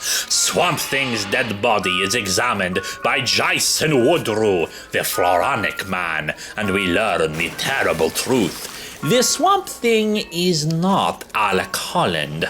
Alec Holland's memories and sense of self somehow transferred into the swamplands. A plant elemental emerging that believed it was Alec Holland, even creating fake organs out of vegetables for him that had no purpose. And because bullets don't kill plants, Swamp Thing awakens and learns the truth of its existence. It is not happy. After killing Sunderland, it returns to the swamp and takes root, the Floronic Man watching over his body as he surrenders himself over more and more to the green, the web that connects all plant life in the world together. Is there anything human left in a creature like that? And what does the Floronic Man do when he tries to access the green? Well, he believes himself to be the Green's representative and goes on a rampage, killing humans as he goes and preparing to destroy the meat bags with an excess of oxygen in the air. Even the superheroes find themselves powerless, considering many options to try to communicate with the Green, but ultimately fail. However, the Swamp Thing has simple truths in mind for this wannabe Lorax, driven mad by his brief connection to the Green. There is much more to this story, my children, but I do not wish to spoil it for you. The saga of the Swamp Thing has been collected in trade for your enjoyment and perusement. You may wonder how this is horror. Surely this is simple fantasy, is it not? Of course not! There is horror of the mind as a plant that thought itself a man comes face to face with its true nature. There is the budding horror of madness and rage that comes when a man that thinks he is a plant tries to get revenge on humankind for its treatment of plants. And then there are terrors all too human, and yet all too demonic in what happens after the main story, as an autistic child meets the Monkey King, a demon who feeds on the fear it instills in others. Saga of the Swamp Thing helped give rise to the Vertigo imprint of DC Comics, and thanks to it, we have much to appreciate for ongoing horror series from that imprint. Autumn has come at last, my children, and the season of fear is long upon us.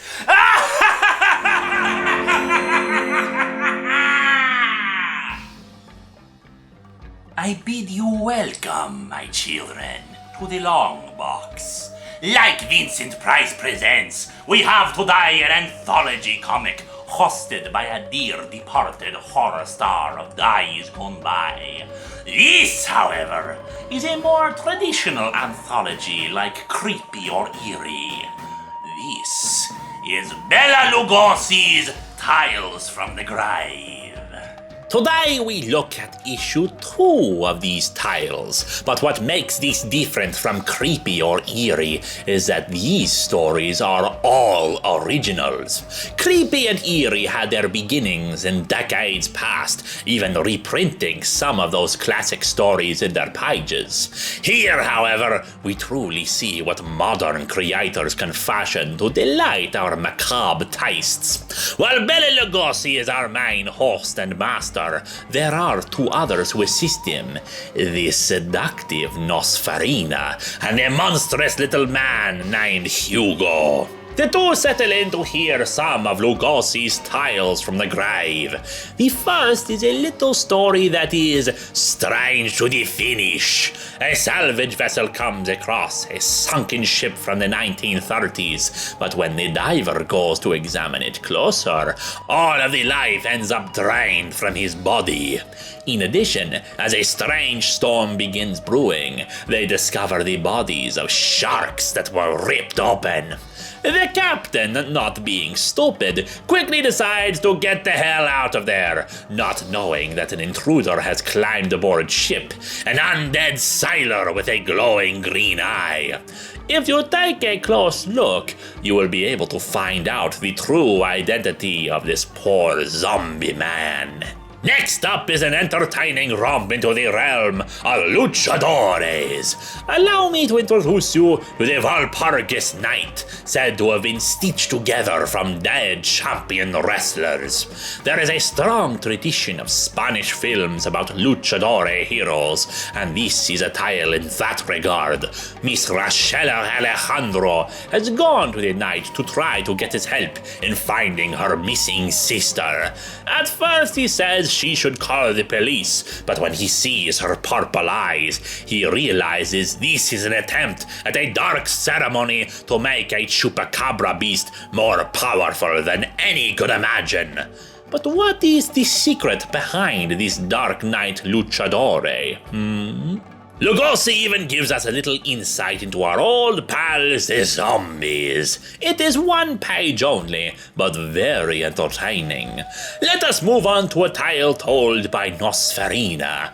Order in, take out chaos. Many have said they were disappointed that the Lovecraftian tales told in other stories seem to forget about the idea that a true monster in the vein of Lovecraft would be a cosmic horror story about man's insignificance in the universe. I think if you were to read this tale, they would be pleasantly surprised at the angle this one takes with the idea, as told from the perspective of a little Chinese takeout place, and what tasty mortals we are. Next up is Claws of the Werewolf, which should be appreciated by any who know of lost films like London After Midnight or the Golem movies. This is about a horror buff who goes to conventions to talk of the lost film Claws of the Werewolf, a film supposedly so horrific that studios refused to ever distribute it, and its creator eventually destroyed its only print in a fit of drunken depression before taking his own life. However, the horror buff also has a rival blogger who is meeting someone that may change how everyone sees the film forever. Until he goes missing anyway.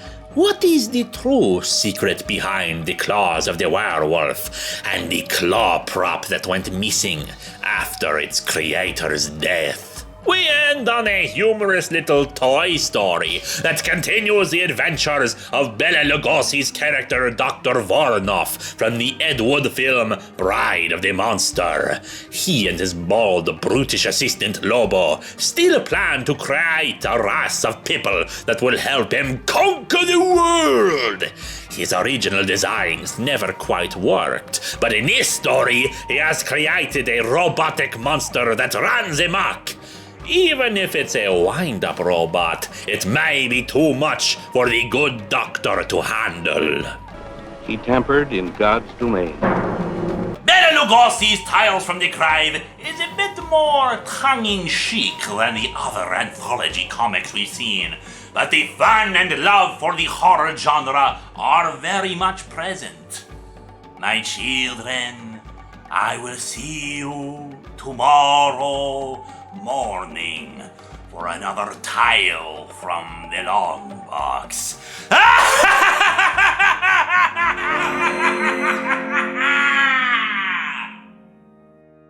Hello, my children!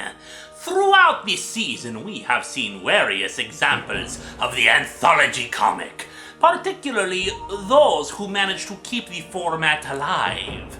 Well, today, we are going to look at probably the most recognizable name in horror anthology comics. Tales from the Crypt. Oh my, yes, my children. If you recall the Tales from the Crypt TV show from the 1990s, almost all of those episodes are adaptations of classic horror comics from Tales from the Crypt, The Vault of Horror, The Haunt of Fear, and a few other books from the time. The Crypt Keeper himself was the host of the old Tales from the Crypt comics, though obviously his look was altered a bit to make him a bit more ghoulish than how he was in the original comics, simply a decrepit old crone. Fantagraphics Books has begun reprinting the classic EC comics in hardcover form, collecting them mostly by artist and writer. During this month, they also released a special black and white sampler of Jack Davis's Tales from the Crypt comic for our perusement. 4 of these short stories are featured, the first being Bats in My Belfry. A talented actor named Harry has just learned that he is going deaf, and unfortunately there is nothing the doctors can do to save his hearing. A friend, however, recommends him to a doctor who specializes in fixing such ailments by replacing body parts with those of animals. Why, he even gave the blind friend the eyes of a cat. What could possibly go wrong? I mean, it's not like he's going to start sleeping upside down in the closet if he gets his hearing replaced with a bat's hearing, is it? Oh, wait. Next up is Lower Berth. It tells the story of 2 carnival sideshow attractions, a female Egyptian mummy and a deformed 2-headed man, both deceased of course, who are placed across from each other at the sideshow. All they can do is gaze at one another until they are separated and put in new positions. And it seems they had a bit of life remaining in them, because one night they crawl out of their little cages and go off into the night to get married. But what becomes of their child, eh? Well, let's just say the ghoul they produce has quite a prosperous career ahead of him. Mirror, Mirror on the Wall uses a very interesting storytelling technique. Every panel is shown to us from the perspective of the narrator. We see as he finds he is unable to speak, and a mad doctor speaks of what a grand creation he is. Eventually, he makes his escape, but finds that all the people are frightened of him, and he finds he cannot communicate with them. Oh, what a poor monster! I hope his wife will recognize him at least. And finally we have By the Fright of the Silvery Moon.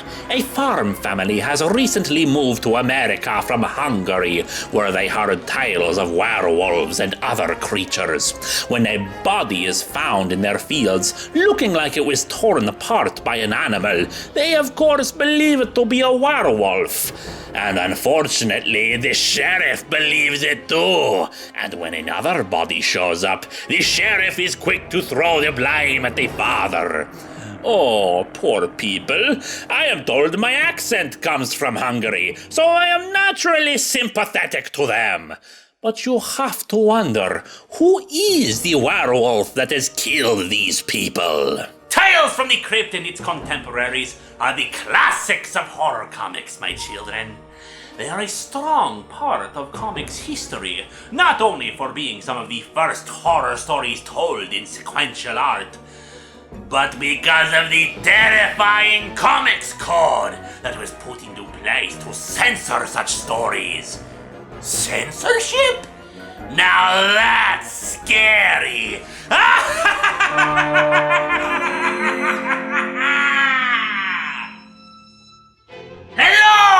children! A while ago, we talked about the slasher killers, the ones with a body count, the ones who won't stay dead. They bring so much fear to the ordinary people. And there are so many of them. Seems like someone should do something about that. This is Hack Slash. This, my children, is the story of Cassie Hack. As a child, the poor little girl was teased and taunted by the other children, and this made her mother so angry. She found little boys and girls who did this, chopped them up, and served them for lunch at school. When the cops tried to get her, she took her own life. But she did not stay dead. She came back to kill again, and Cassie had to hunt down and destroy her undead mother. From then on, she dedicated herself to hunting down slashers, a type of undead who are filled with so much anger that they rise up again. They attack the people who have sex, do drugs, enjoy loud music, all of the things in life that they enjoyed, but can do so no longer because of, well, being dead. She is accompanied by the gentle but strong Vlad. She had found Vlad when she believed he was killing people, but discovered he was just a boy who had been raised by a kind butcher, but had never really seen the world, and had donned a mask to cover his less attractive features. Do you think I should wear a mask? I mean, it does wonders for this handsome fellow. Hack Slash, when it began, did not have an ongoing series, instead sustained by one-shots and miniseries, many collected in today's little volume, the Hack Slash Omnibus Volume 1. There are 9 stories in this, not counting the multiple mini-stories from the trailers bit, so it would take too long to look over all of them.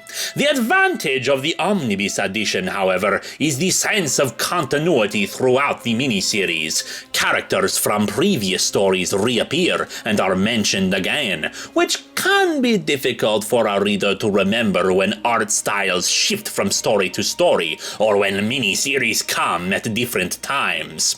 The slasher killers introduced in these stories have somewhat familiar appearances, but their backstories and motivations are different, and yet could make for their own unique movies if they were to appear there.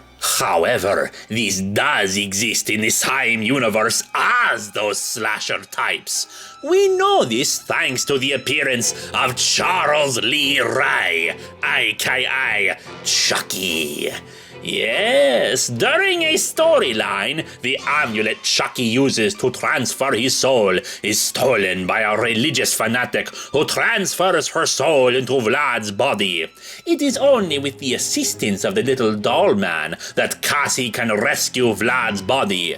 And let's face it, Chucky is much less forgiving of the regular humans who impede their path. Hack Slash is a tribute to every victim of a slasher movie, allowing one of those victims to pick up a bat and fight against such killers. But even Cassie has to wonder if she's any better than the one she kills.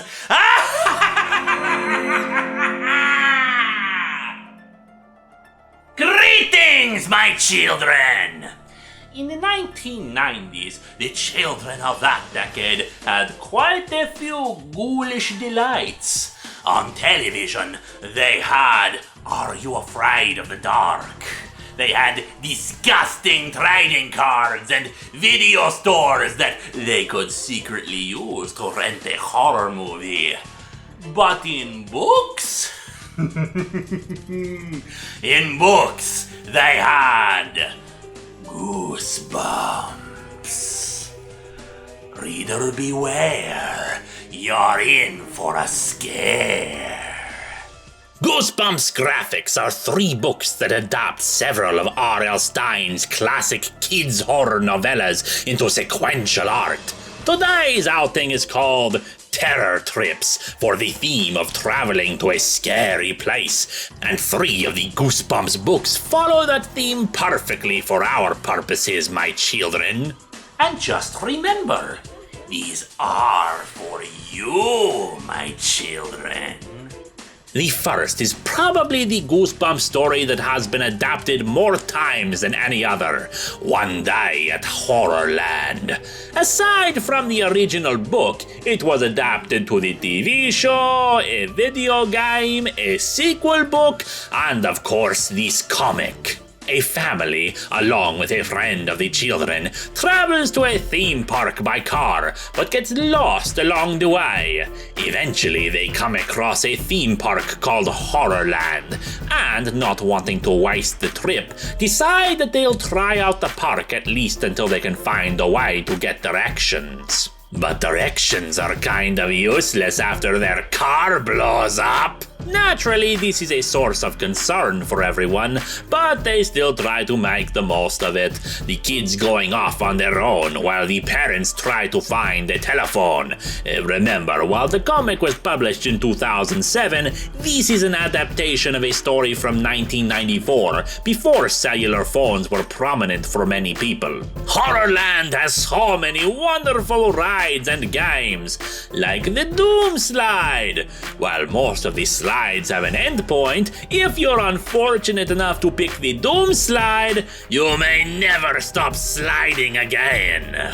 Or perhaps you'll journey into the Hall of Mirrors, which is less about mirrors and more about the glass walls closing in on you. Horrorland is also surprisingly empty, with plenty of rides that are out of order, and the monsters that run everything may not have your best interests in mind, my children.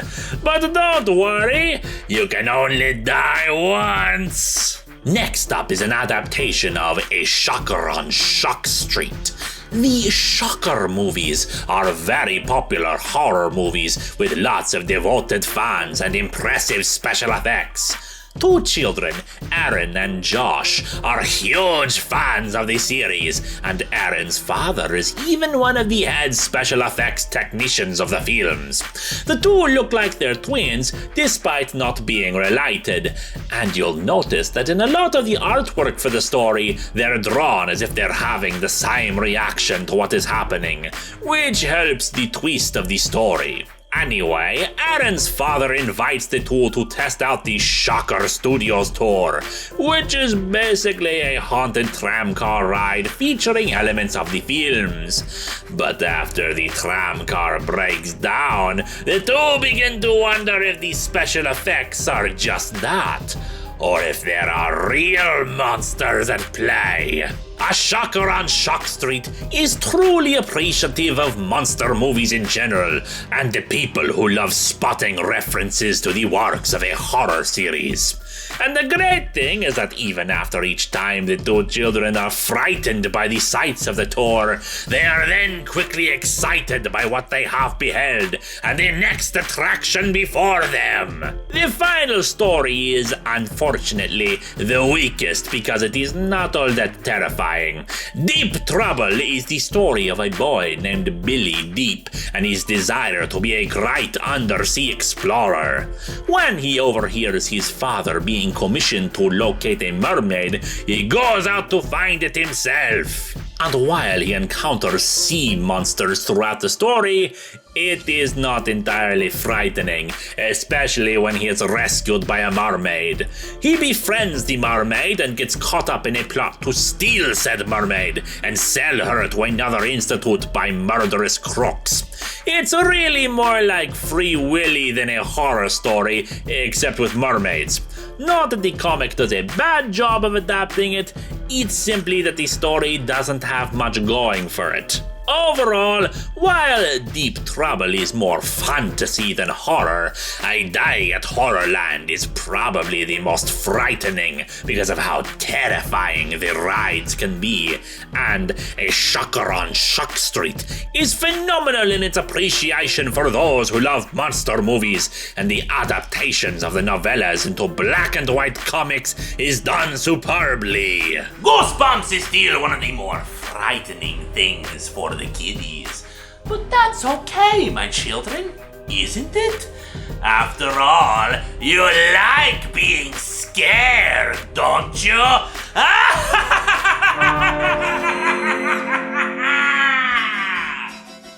Idly ho, my children! Before we close out the Halloween season, let's have one more anthology comic, shall we? What sets this one apart from all the others?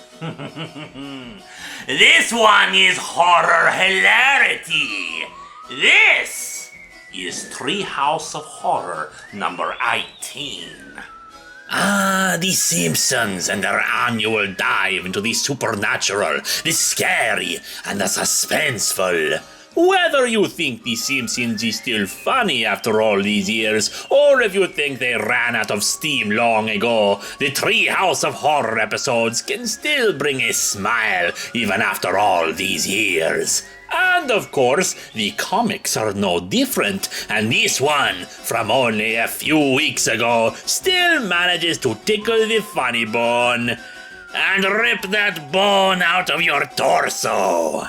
The first up is Eerie Beery, an Evil Dead parody where Homer has taken the family to an abandoned cabin in the woods, specifically where Henry K. Duff first came up with the formula for Duff beer. Homer plays a tape recording of Henry Duff warning people not to speak aloud the formula, or else horrible things will happen. Naturally, Homer reads it, despite Lisa not even comprehending the language. He says it is merely beer code, and that after drinking beer for so long, he doesn't even see the symbols anymore. Just ale this, alcohol content that.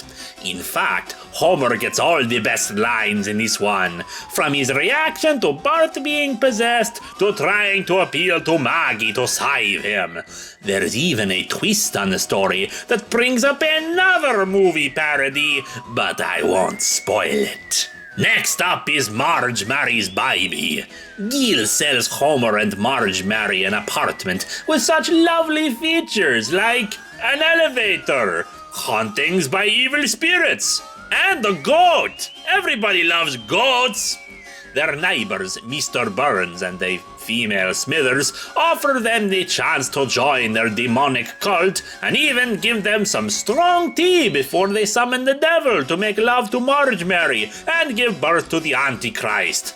Best line goes to Barney, who is one of 3 wise men with dollar store purchases for the special baby. Continuing on, there is One Bart and Stormy Night, a tale about the great superhero Bartman. This is unfortunately the weakest tale in the book, but still entertaining. The Bart signal from the insane asylum calls for Bartman to come and confront his greatest enemy, the Giggler, and some other Batman parody stuff. We conclude on The Bride, wherein we see several people at Moe's Tavern discussing the movie The Bride. No, not that one, they mean Bride of Frankenstein. But they just call it The Bride. However, each one has a different interpretation of how it ended. Surprisingly, Homer's is probably the most accurate take on it. At least he got the hair down properly for The Bride. While this season is of course all about the frights and the scares, sometimes you get a little sick of all that excitement and just want to give yourself a laugh. And the Treehouse of Horror is usually your best bet for that, my children. Although, me personally, I find lots of stuff funny. For example, that camera! Hilarious!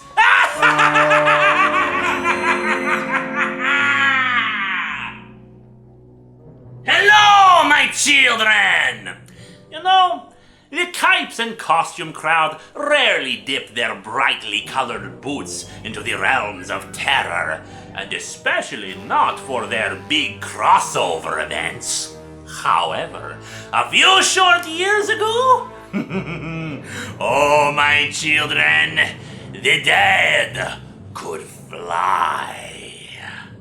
So I could spend a lot of time giving you the complicated backstory of the Green Lantern series, what is causing all of this, and all of the details of the Green Lantern mythos that led into this, but if we did that, chances are you'd probably stop the video once you realized how silly it all is. And again, this is coming from the guy who read the Killdozer comic. Here's the lowdown. There are a bunch of intergalactic beings who can create energy constructs using their rings as long as they are channeling a certain emotion, like greed or rage or instilling fear or crap like that. Each of these emotions has a color that personifies it. However, in the end, color is just another form of light, and that is where the Black Lanterns come in. They believe that light and life are a perversion of the natural order of the universe. And what is that natural order? Death, blackness, non-existence. That's right, my children. By merely existing, you are all perverts.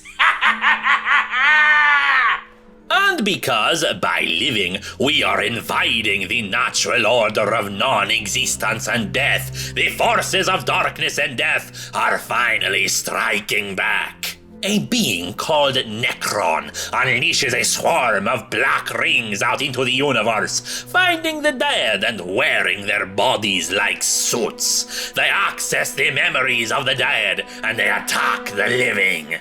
They taunt and they terrorize, trying to get an emotion out of the living. And once that raw, unbridled emotion is revealed, the opening is made and the Black Lantern rips their heart out, fueling the power of the Black Power Battery.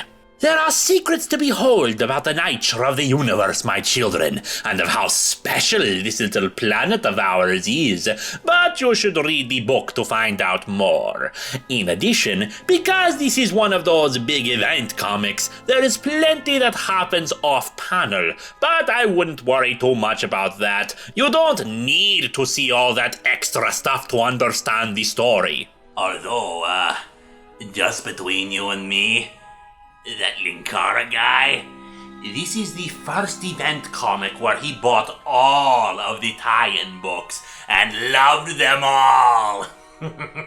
Now, you may think that I would be on the side of the Black Lanterns, the creatures who love to kill and maim and spread all the horrific things that I tend to love, but that's not entirely true. I am neither living nor dead, my children, and these creatures wish everything to be dead.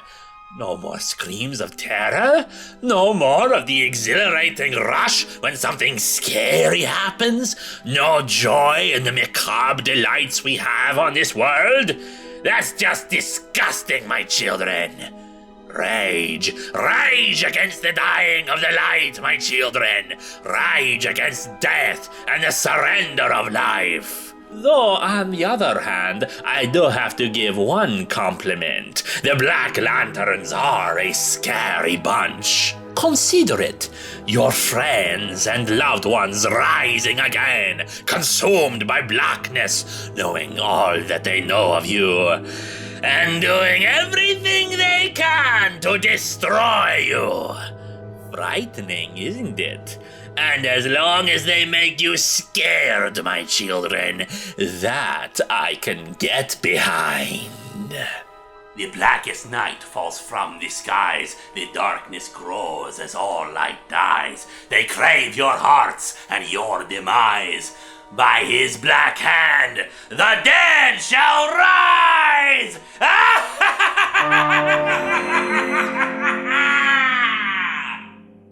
Happy Halloween, my children! Tonight is the night to put on your masks and play a trick or two on people, and maybe even get a treat. But while you are sitting in your comfortable homes and snacking down on a sweet, take a bite into something really fun. Freddy versus Jason versus Ash. For over a decade, the movie Freddy vs. Jason was stuck in development hell until it was finally released in 2003.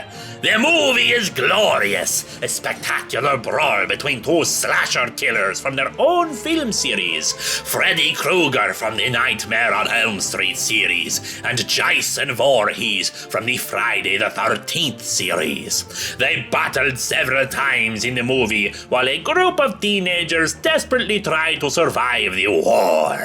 Who was victorious? Well, that's up to your own interpretation. But almost immediately after the success of the movie, there was discussion and negotiation for a sequel called Freddy vs. Jason vs. Ash, adding in the hero Ash Williams from the Evil Dead series into the mix. It progressed to the point where a screenplay was written, but unfortunately the project fell through.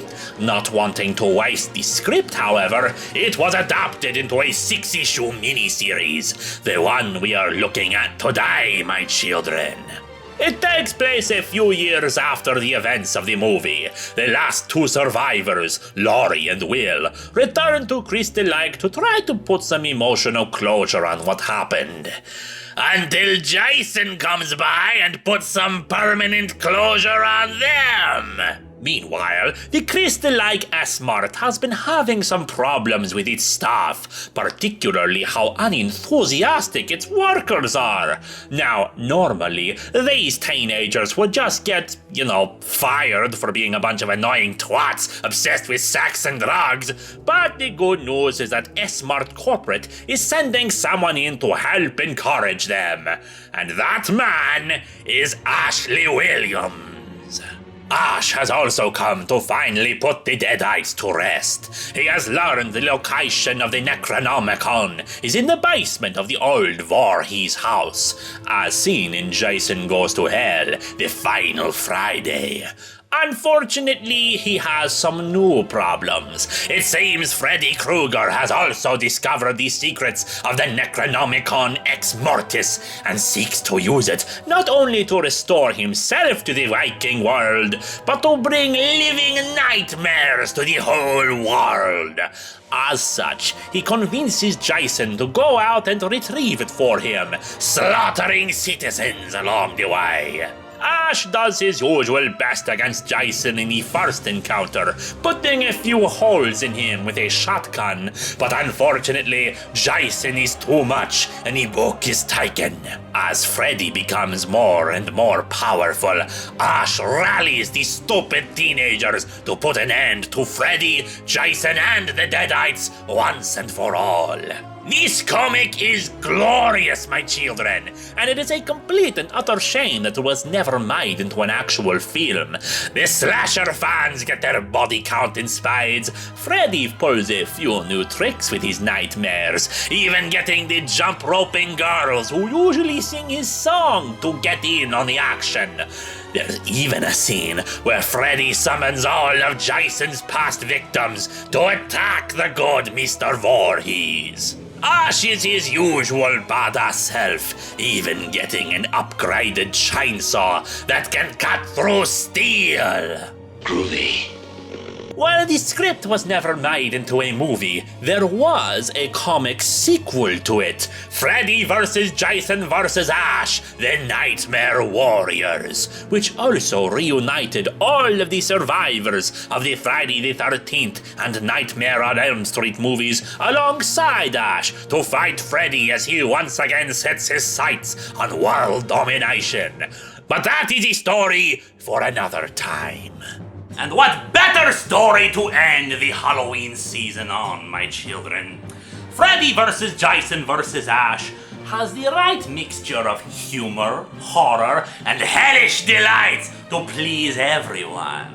It is good old-fashioned fun, and in the end, that is what Halloween is all about. The Longbox closes tonight, my children. But don't you worry, we'll be back again. Until then, I am your host, Moarte, reminding you that sequential scares should not be forgotten.